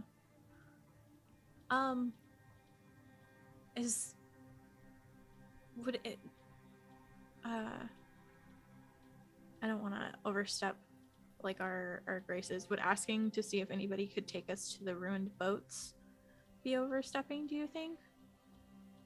What do you think? Would it be too much to ask if we could be escorted to those ruined boats to see if Mudan could recognize if they were his sisters? Or did you guys already confirm that it was not? There was nothing in the boats that he saw was familiar. But if you want to see the wreckage, we can show you. We have taken it back to the village and are repurposing the materials. Okay. Repurposing is a great use of materials instead of letting it lay waste. We live one with the earth. We take that which we need and nothing more.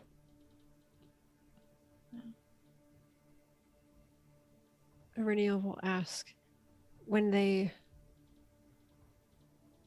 departed, did any of yours track or follow them to see where they might have traveled after leaving here? He kind of sort of furrows the brow a bit. And he just says, The waters are dangerous. The mist even more.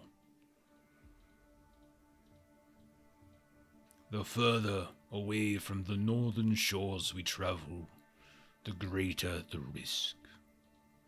Legend says that below the waters, a creature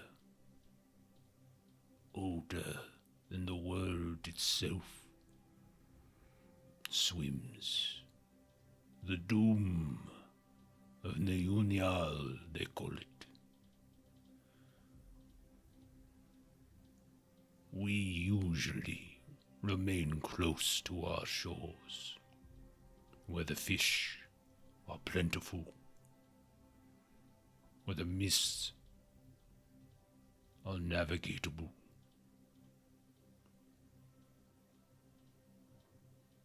But Rimno journeyed to the center, perhaps, or all the way across to where the ruins poke out from below the water. No, little one, we did not follow her. Most did not even know she left.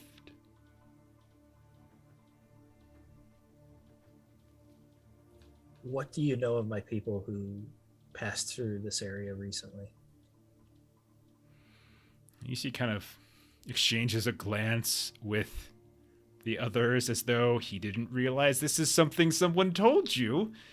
And you can tell just from the surprised expressions around the brazier that they didn't They didn't know that you knew that. 'Cause Technically, no one did tell me. You guys would have heard. You guys were close enough. The hut wasn't very big, and there was you would have heard it. It seems someone has spoken out of turn. Who told you this? Suko is his name, I think.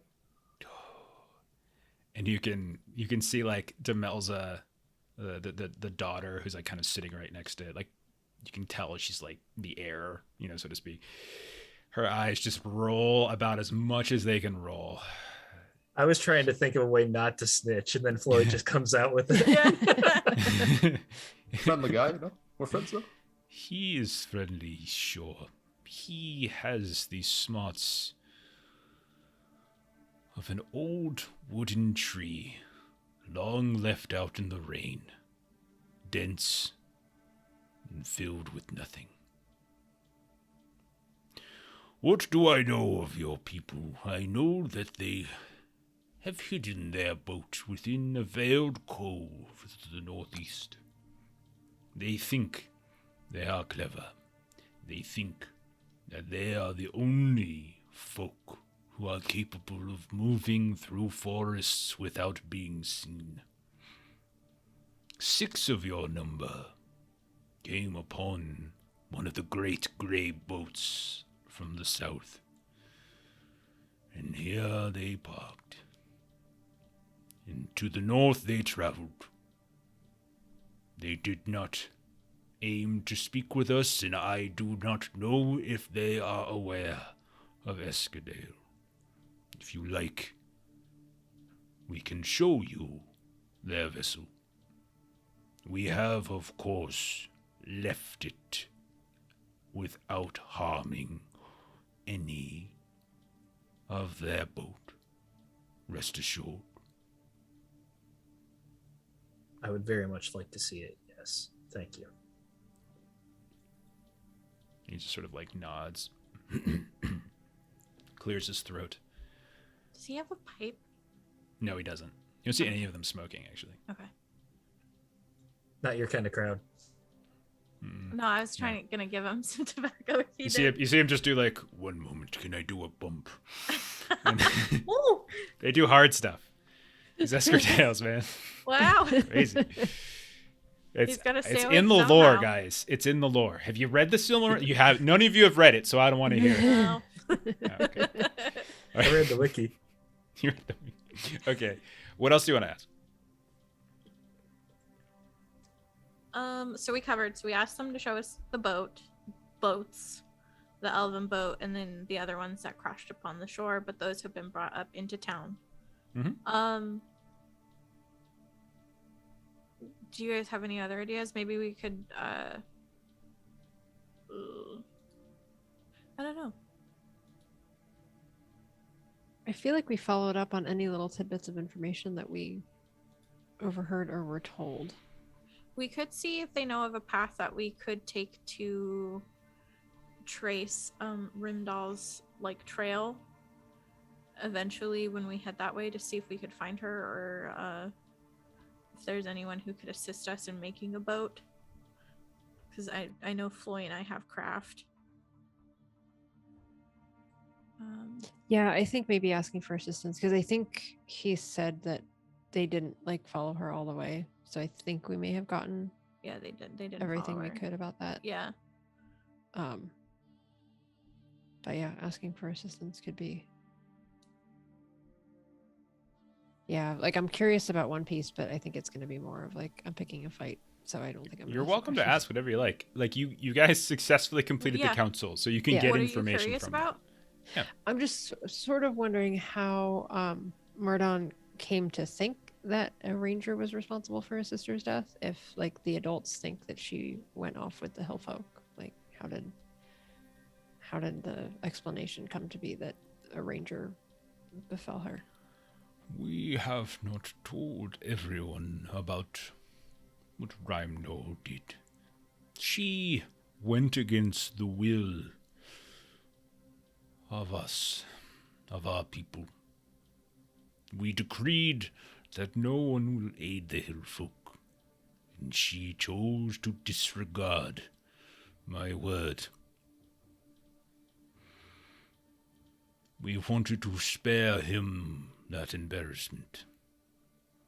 Not everyone here is aware of what she has done. It was Reynold who saw her leave. And he just looks over and he just nods. And we made sure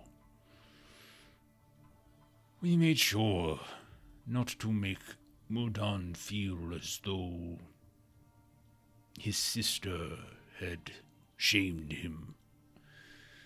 As for the Rangers, many months ago,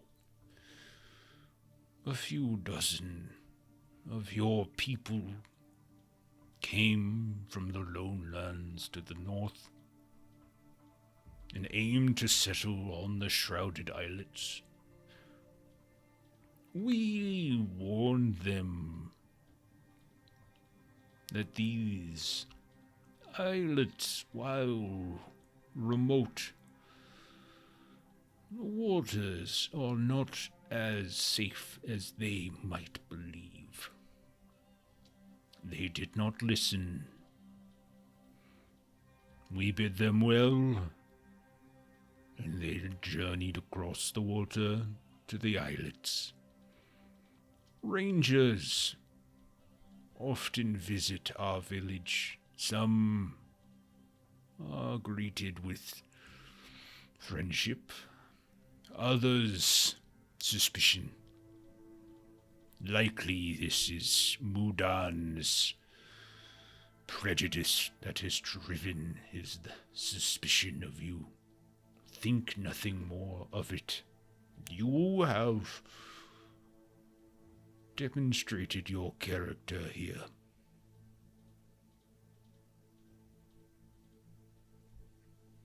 Do you have evidence of the demise of the Rangers that went to the Isles? We know not where the boat that crashed upon our shore originated. Reynold said that Rimdol brought just one longboat, enough to fit all the hill folk. But we found bowed spirits from more than one boat. It is possible that one of these, or more, comes from the Rangers who attempted to settle the islets. We have not seen them since winter broke.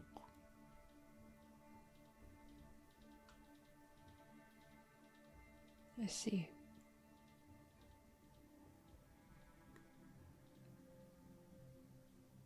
Iridium will look to the others to see if there are other questions.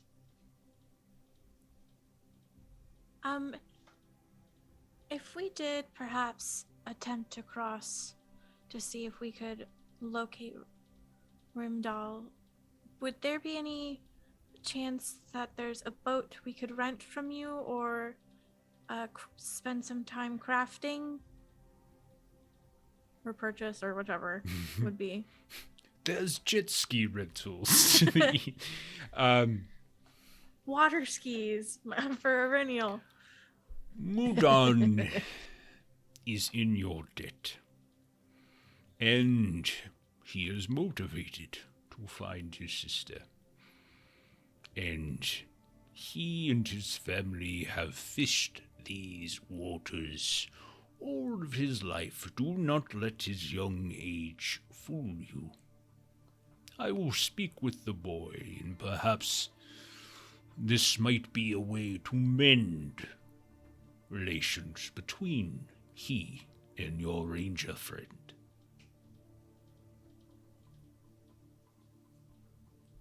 We would be open to this arrangement.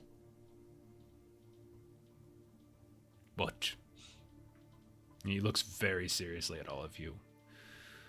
Mudan is one of my people. if he goes with you, I would expect you to extend every protection you would extend to each other. Yes, of course.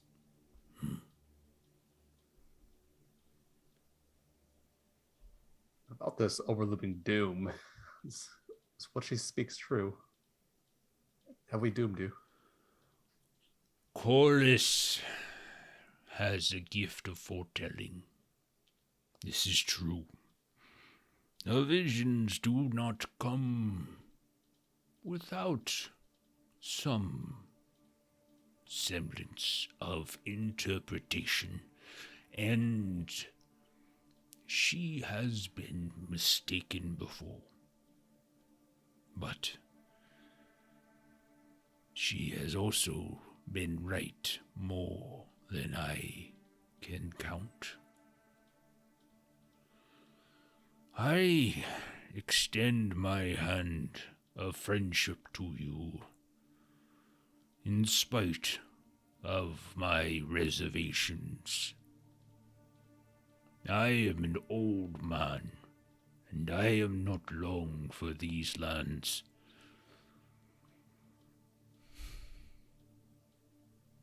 Doom might befall this village.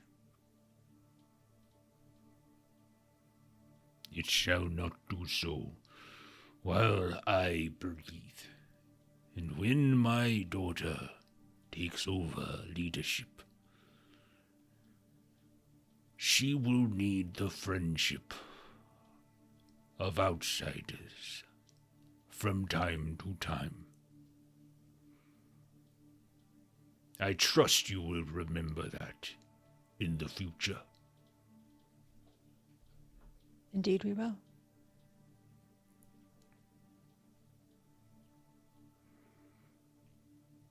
Anything else you guys want to? You can tell he's kind of getting weaker and weaker, and he's kind of drooping a little bit every now and then.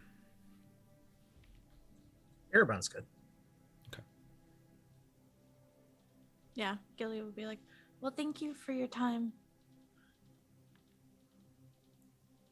You are welcome to stay within the village.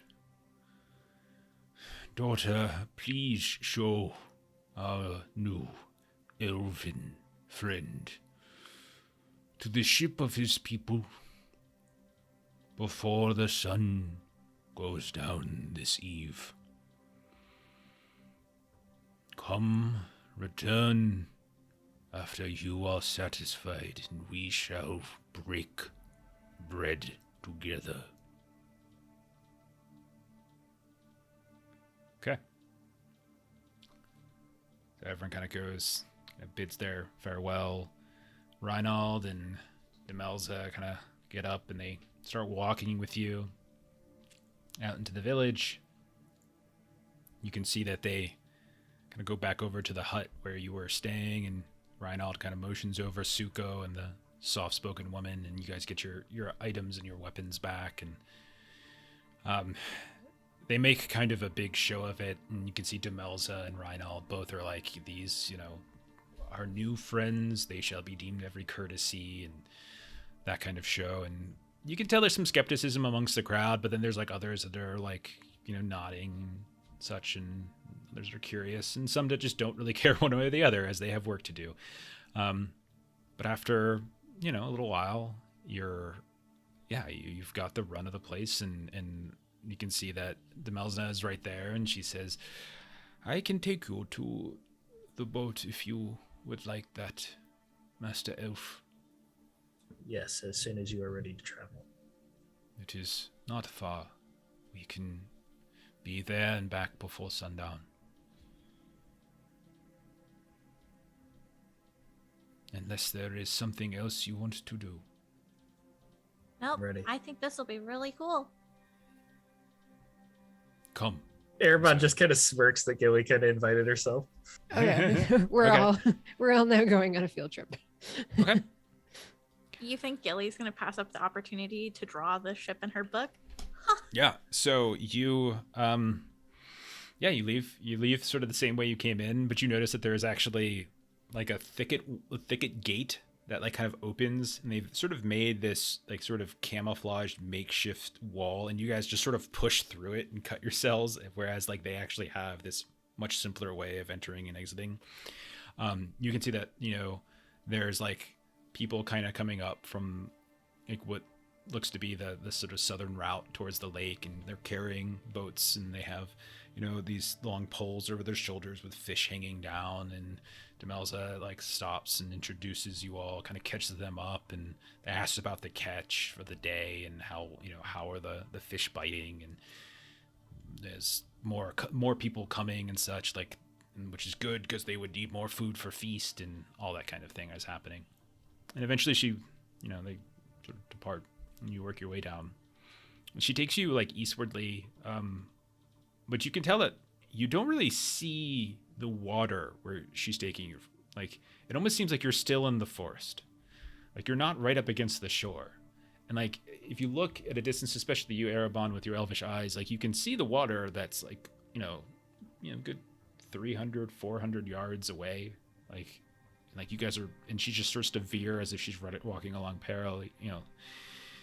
And like, you guys start to rise up onto a hill, and then she finds this very small little crevice and kind of start climbing down. And, you know, had she not shown you it, it probably would have been very difficult for you to find.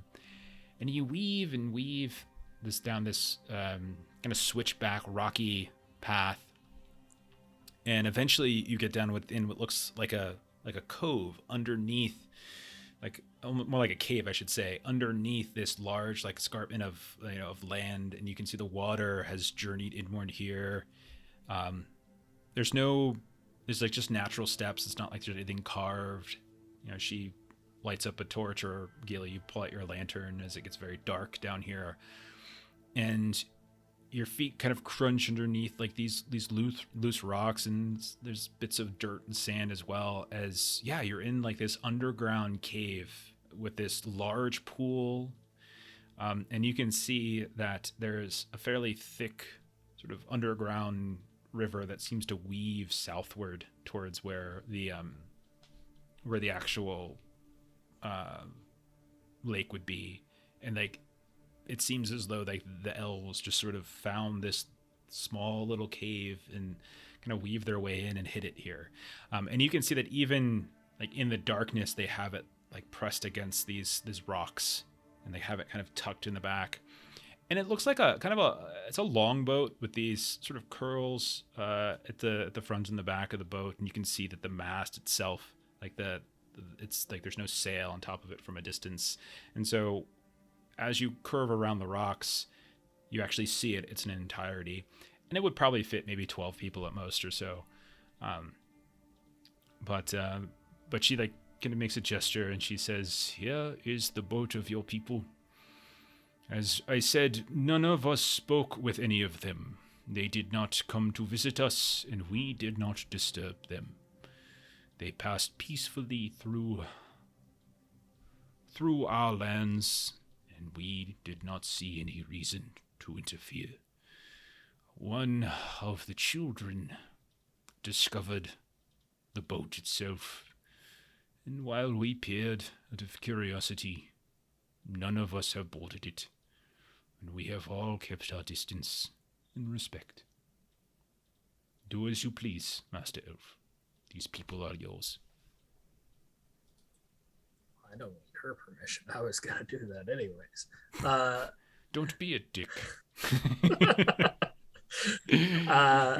I'm gonna jump in the boat and respectfully rifle through, see what was left. Respectfully, of course. Yeah, I'm not gonna take anything. I'm not gonna like just dump stuff out, but I'm gonna see what they were provisioned for, if I can tell. Just any clues to their intentions. Okay. How would you like to go about doing this? With, I think, scan if you're looking scan is if you're looking for anything hidden.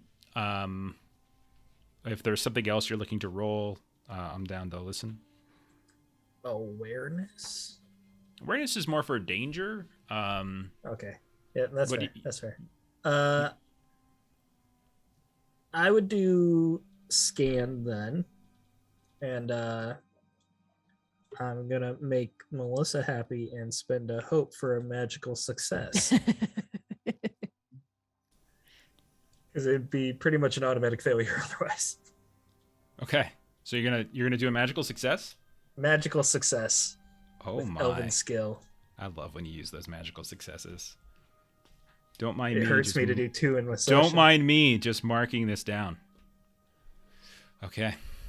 Yeah, Zoro sidekick. I could have done insight, but I also have 0 dice for that, and it's a harder difficulty for heart. So. Okay. And what are the three of you doing while Erebon hops onto the ship and looks around? What are the three of you doing? Gilly will ask if he needs any help looking for anything. I would respectfully decline.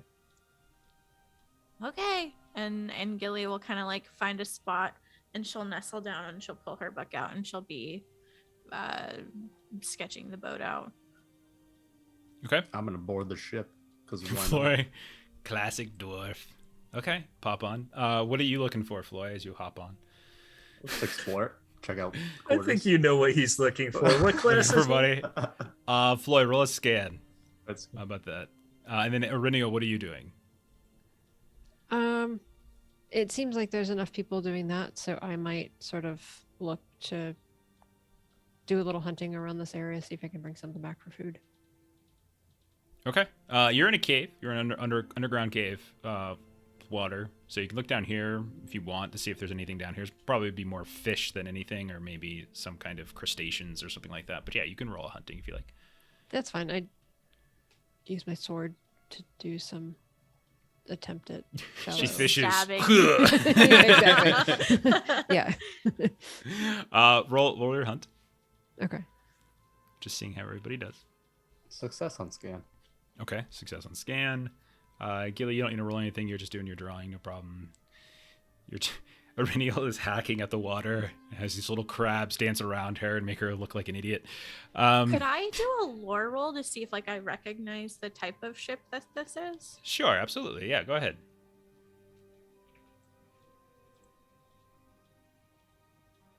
Okay. Success.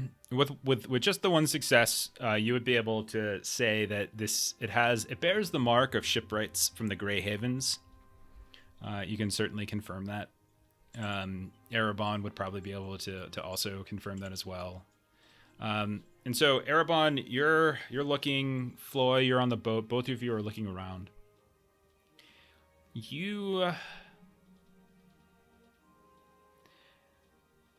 As you're both looking around, you notice... Okay. I'll say, Erebon, you notice, because it's probably the most offensive thing that you see, that there is some slight damage to one of the railings. And it hasn't been repaired? It has not. And it looks like claw marks. You don't see any signs of bloodstains or anything like that, or any signs of like a fight, battle, but you do see what looks like claw stains, like claw stains, claw marks, like from an animal or something like that. Floy, as you're looking around, you notice that there are some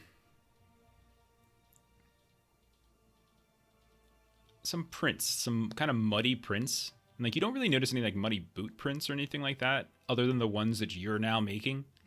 I don't know if Erebon might have probably wiped his feet before he got on, but Floy, you're just trudging mud from the cave floor all throughout this. But you also Single notice tear falls from Erebon's eye. But you also notice that there are these dried marks. They're not boot prints. They're not, they're actually quite large. And you look at them and they look like some kind of paw print, animal print. Erebon, as you're looking around, you notice what looks like little tufts of fur as well. Floy, you see these signs of some beast, correct? Yeah, he might be wandering around. It must have been after the elves left. There's no sign of a struggle or fight. Think it's still on board. I think we would have found it by now if it was. Would we be able to see, like, checking around outside the boat? Like, are there tracks leading into, away, that kind of thing? Yeah, so as you kind of backtrack out of the boat, you do in fact notice, and it's kind of hard to see, but since you know kind of what you're looking for, you're able to pick up on it, that some of the sort of the muddy rock area, there's a little bit of dispersing of it here and there. And you notice that there are in fact a decent amount of tracks. They don't seem to go up the way you all came, but instead they kind of trudge along sort of the stream side out towards the lake itself, and you can kind of track those kind of paw prints along the interior, and some of them kind of slosh down into the water and you lose it, but then you can see like there's also part land, so it's like they're moving in and out of the water whenever they needed to.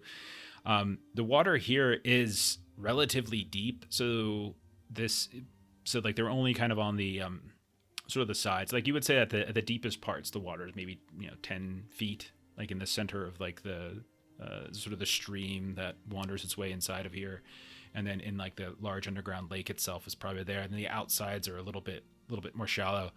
But you can find more tracks that seem to lead out of the cave towards the lake itself. Master Ranger, would you recognize the creature that would leave these tracks? And I would point them out to her as best I could. Can I do some type of hunting roll or something to try to identify? Like Yeah. size at least? Like what size creature would make this size print or some type of thing Sure. like that? Sure. Or like a lore roll. Take a +1. All right. Great success. Nice. That's why I called you in. Nice job. They very clearly match the prints of those large wargs that you saw sniffing around your camp a few days ago. That's terrifying. We have seen these creatures not that long ago. We wisely hid and avoided a scuffle with them.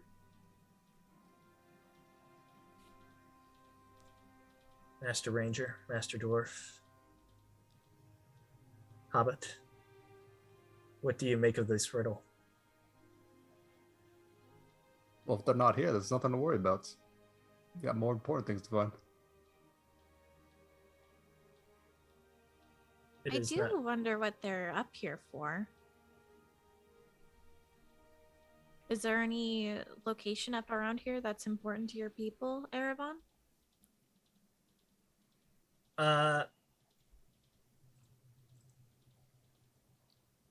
don't think I would. Nothing off the top of your head Yeah. makes sense, like why they would be up here. I mean, obviously the plains to the east, but you were told by both Demelza and by Marvan that they were heading kind of northward through the forest, Yeah. like they were going across the hill, like the hills of Evendem through the forest that kind of flank them. So they're heading north, and you know that north from here. I mean, you would know that north from here, like there's like the lone lands, sort of like an empty area. Eventually, it kind of leads to the ice bay of Foreshell and kind of even further northward. You heard rumors.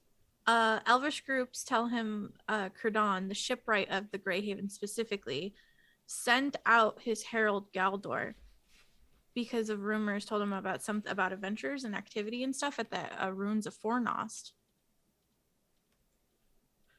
So he sent his herald out to local areas to identify who or what happened here recently. So maybe Glad Erebon narrated his winter to Gilly with the day-by-day journal. So tell me everything you did this winter. Well, oh my gosh. so I don't know. These lands, before they were abandoned and overrun by evil, they were long human lands. There's no major reason Elfkind would be too concerned.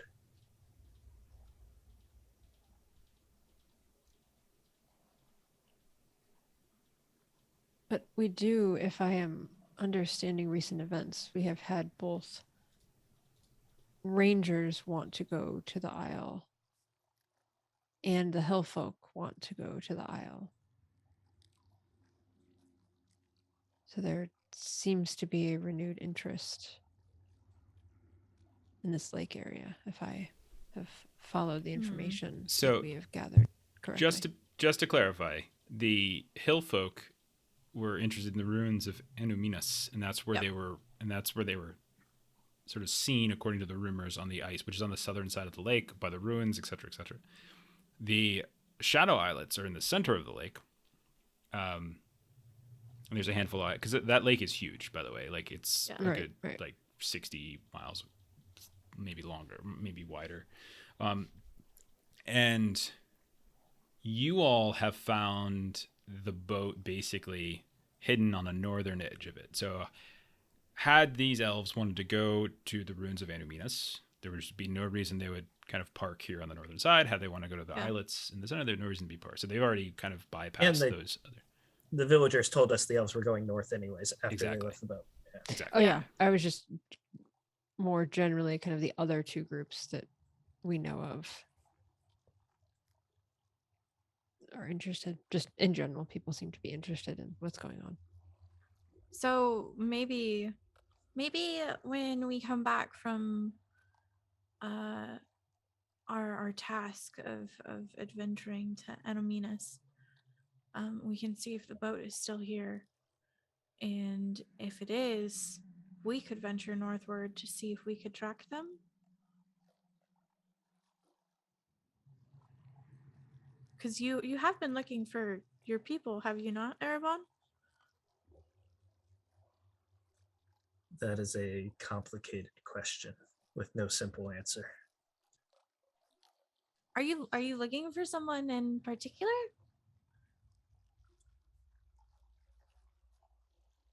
I believe that we've found all that we can here. I find solace knowing that my kin have left this boat safely. I do not believe we should come back.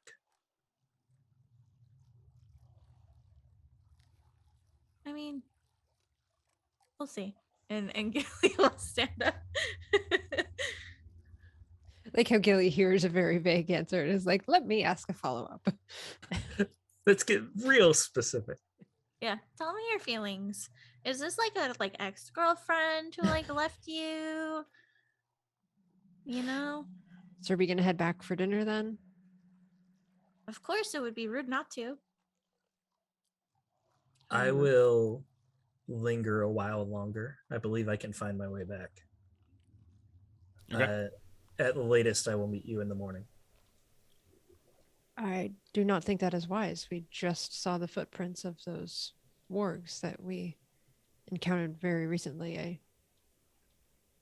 believe we can respect your privacy for a bit of time here, but staying here for an extended period on your own seems quite the foolish endeavor. I appreciate your concern, Master Ranger, but I am also well aware of the risks. Gilly turns to Floyd. Why am I not Master Hobbit?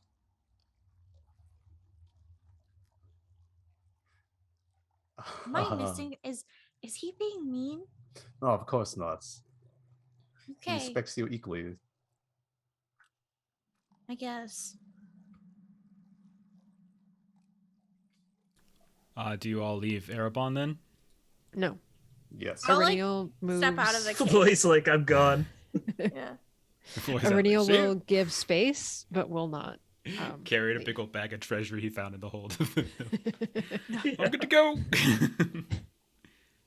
All right, so Fine elvish sails. So what does that look like, Arenal, giving space? Do you leave the cove, like the cave here? Do you go up with them, or do you just sort of stay down here?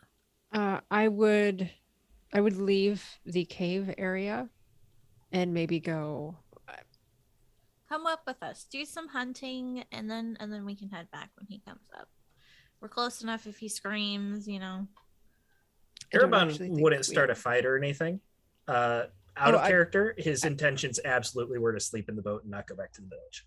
He was just trying to create some space with you guys. Yeah. And Iriniel's not going to argue with him. Iriniel's just going to go up a little ways, climb a tree, watch, and Gillian Flay can go back.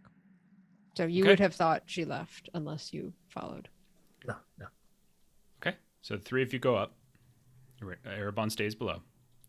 Obviously, Demelza goes with you. Aurelio, you start climbing a tree. It's definitely dusk at this point, but the sun is still off to the west a bit.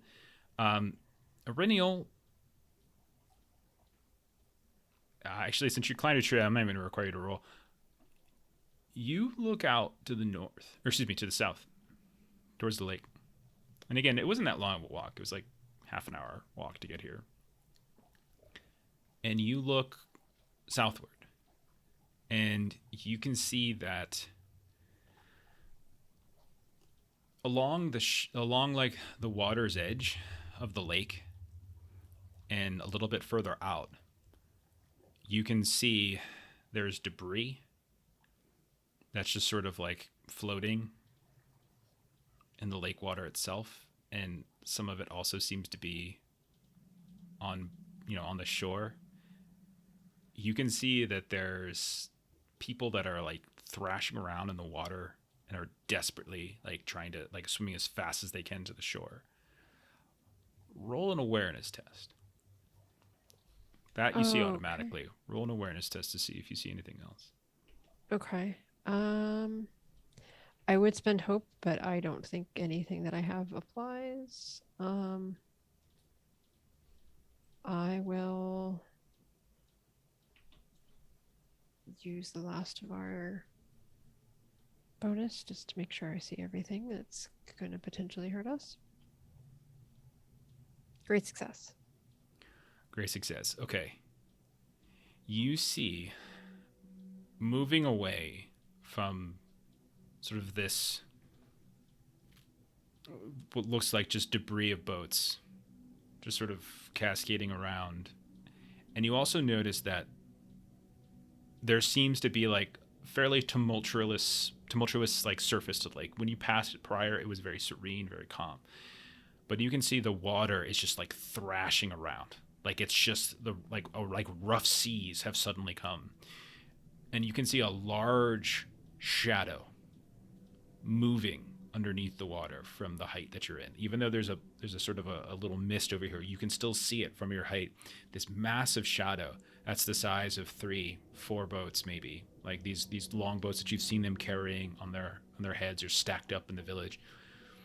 You see them, like you see it kind of swimming away from shore. You can watch as like not away from shore, like towards shore, and you can see as one of those figures that is kind of swimming, you can tell at this distance it's just a person who's swimming and swinging.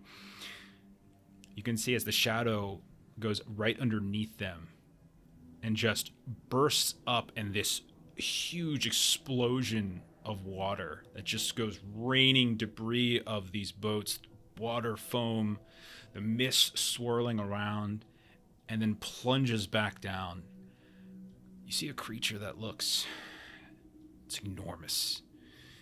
It's kind of dark with these strange fin, this kind of angled sort of antenna or claw kind of growing, almost illuminating very briefly the area around where this eruption came out from below the water. And you see it just suddenly thrash around a bit, like these long, thick arms with these huge claws that just swipes through what looks like the bow of a boat that was still intact, just drenching it down into the water. And then you see it dip down underneath again. The shadow begins to sort of drift southward now and away from shore. And you no longer see any of the few people that were desperately trying to swim to shore. When you look down, like you kind of go to shout probably to everyone else, you can see Demelza is already like looking. She's just like, Floy and Gilly as you now watch and you're standing next to her on the ground. You just hear her say, Coles was right. Doom has come. And we're going to end there, I think, for tonight. Holy fuck. Let's go. Yeah, They might be Floy... NPCs, but that still makes you a killer DM. I only create NPCs so I can kill them. And screw up their accents every time. I saw Strauss is like, Southern or Deep South. That's what I should have done. Like I should have done my, what's it called? Like what was his name? Bartholomew Phelps. Welcome to the village of Escerdale. It's a pleasure to have your acquaintance here. Please enjoy our town, the music, the festival, everything. Okay, so yeah, we'll end there. Lots of things going on. I'm very excited. Good session. Very excited because like I felt like the Rotag story kind of got like that was such a big focus for like the first part of the campaign. And then you guys defeated Rotag and we had that really long like downtime, and now we're like going into another really big chapter. And so like I'm layering some stuff into here. So there's a lot of things going on. I'm very excited for this. Very excited. All right. Let's see. What do we got going on? Steven, you got anything coming up? Nope, just everything I'm doing with you. Right on. Let's see. For us, Monday we'll be back on our channel. Zora, I would definitely put Rufus in here at some point. It's a good idea. The funny thing is, Zora. I thought when they were plotting their journey route, and I talked to Melissa about this, I thought for sure that they were going to take the easy route. So I'll show you what I mean. I thought for sure that they were just going to take the Great East Road, like west through Brandywine, and they would just kind of just cut through the Shire, like super safe, nice and easy. So I had all these like little Hobbit things ready to go, and one of those was going to be Rufus, like Rufus Foggybrook, who is a character I played in like alpha session long time ago when Matt ran it like over a year ago on the Free League channel, and so hi, I'm Rufus. Yeah. And I did want to go to Hobbiton, but yeah. Now I'm sad we missed the Hobbit encounters. Don't worry, like they'll come into play. Yeah, like so yeah, I had a whole thing with like Rufus at some point just in case. It was gonna be great. But they ruined it because that's what they do because they're players and can't have any fun. I can't wait for us to go somewhere with like a dwarven settlement. I have something planned for that too, actually. Yeah. The cool thing is like the Runes of the Lost Realm book just came out, the PDF. Which adds like a ton of stuff. It has like a bunch of landmarks, and it adds like sort of like campaign arcs and stuff, storylines, and like the Shrouded Islet stuff and everything is sort of part of that. And it's not exactly, I was saying to Melissa earlier, I'm like, it's really interesting because there was stuff I was putting in our story before the Runes of the Lost Realm stuff came out, and then I started reading it, and I'm like, wow, that just actually works perfectly with what that works. Oh, that works perfectly too. So there's like 2 or 3 things that are just absolutely perfect for awesome. what I needed. So, but it was a really cool book so far. That's cool. Well, Jeff, why didn't you write the book?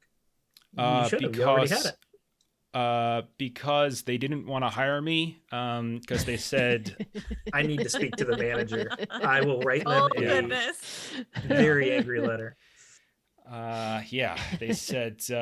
Something along the lines of, you are bad, so stop emailing us.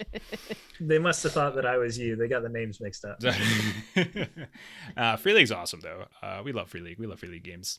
We've played so many, I think, at this point. Alien, Things from the Flood, Mutineer Zero started it all off for us. I played a bunch of Forbidden Lands over with Chuck. Obviously, One Ring. I mean, when they do Blade Runner, I'm going to run the shit out of Blade Runner when that comes out eventually because I love Blade Runner. And what else do we say? I still want to run I still want to do Symbaroum at some point. I don't know. I played a mini arc of the 5e Symbaroum. The 5e stuff. Yeah. Matt's pushing me to do some 5e, the 5e Symbaroum after Deadlands. He said I should do it, but I'm not sure. I didn't I don't think I backed the 5e Simbaroom one, so I'm not sure. It was an interesting take on 5e. It Yeah. changed some things, especially like how spellcasting worked. Mhm. Kind of made it more powerful, but also had some more drawbacks. It was interesting. It's worth reading at least. Yeah. I'm really curious. I'm curious about it. I mean, like, you're the second person, like, you and Matt have both spoke highly of, like, the 5e adaptation, so maybe that's a good thing. Like, I got nothing against 5e. I just ran it a bunch already. Like, before we started streaming, I ran it for years. So, but yeah. I love the aesthetic of Simbaroom. It just seems like such a rich and interesting setting, and the artwork is like, oh my God, it's so good. Like, it's just so good. Like, it's so evocative that I feel like I want to do it at some point. I don't know when. So many Joan and games. Joan and Vaesen too. We played Vaesen a ton. We played some Vaesen. We played some Things from the Flood back on the Free League publishing channel back in the day before we switched it over here. I love Vaesen. Vaesen's probably my favorite adaptation of the Year Zero system. I think I've said that before because I feel like it takes the cool condition work that Tales and Things from the Flood have, but it has like a little more heft to it because like Tales from the Flood and Tales from the Loop and Things from the Flood, there's like, it's really cool how like when you take damage, it's not really damage, but when you take damage, you take conditions like it's like you're angry or you're battered, or so it gives you like a role playing prompt basically. Like once you like check a condition, like I'm angry now for taking that, and I really like that. Vaesen does something similar, but there's a little bit more to it, so I really like that.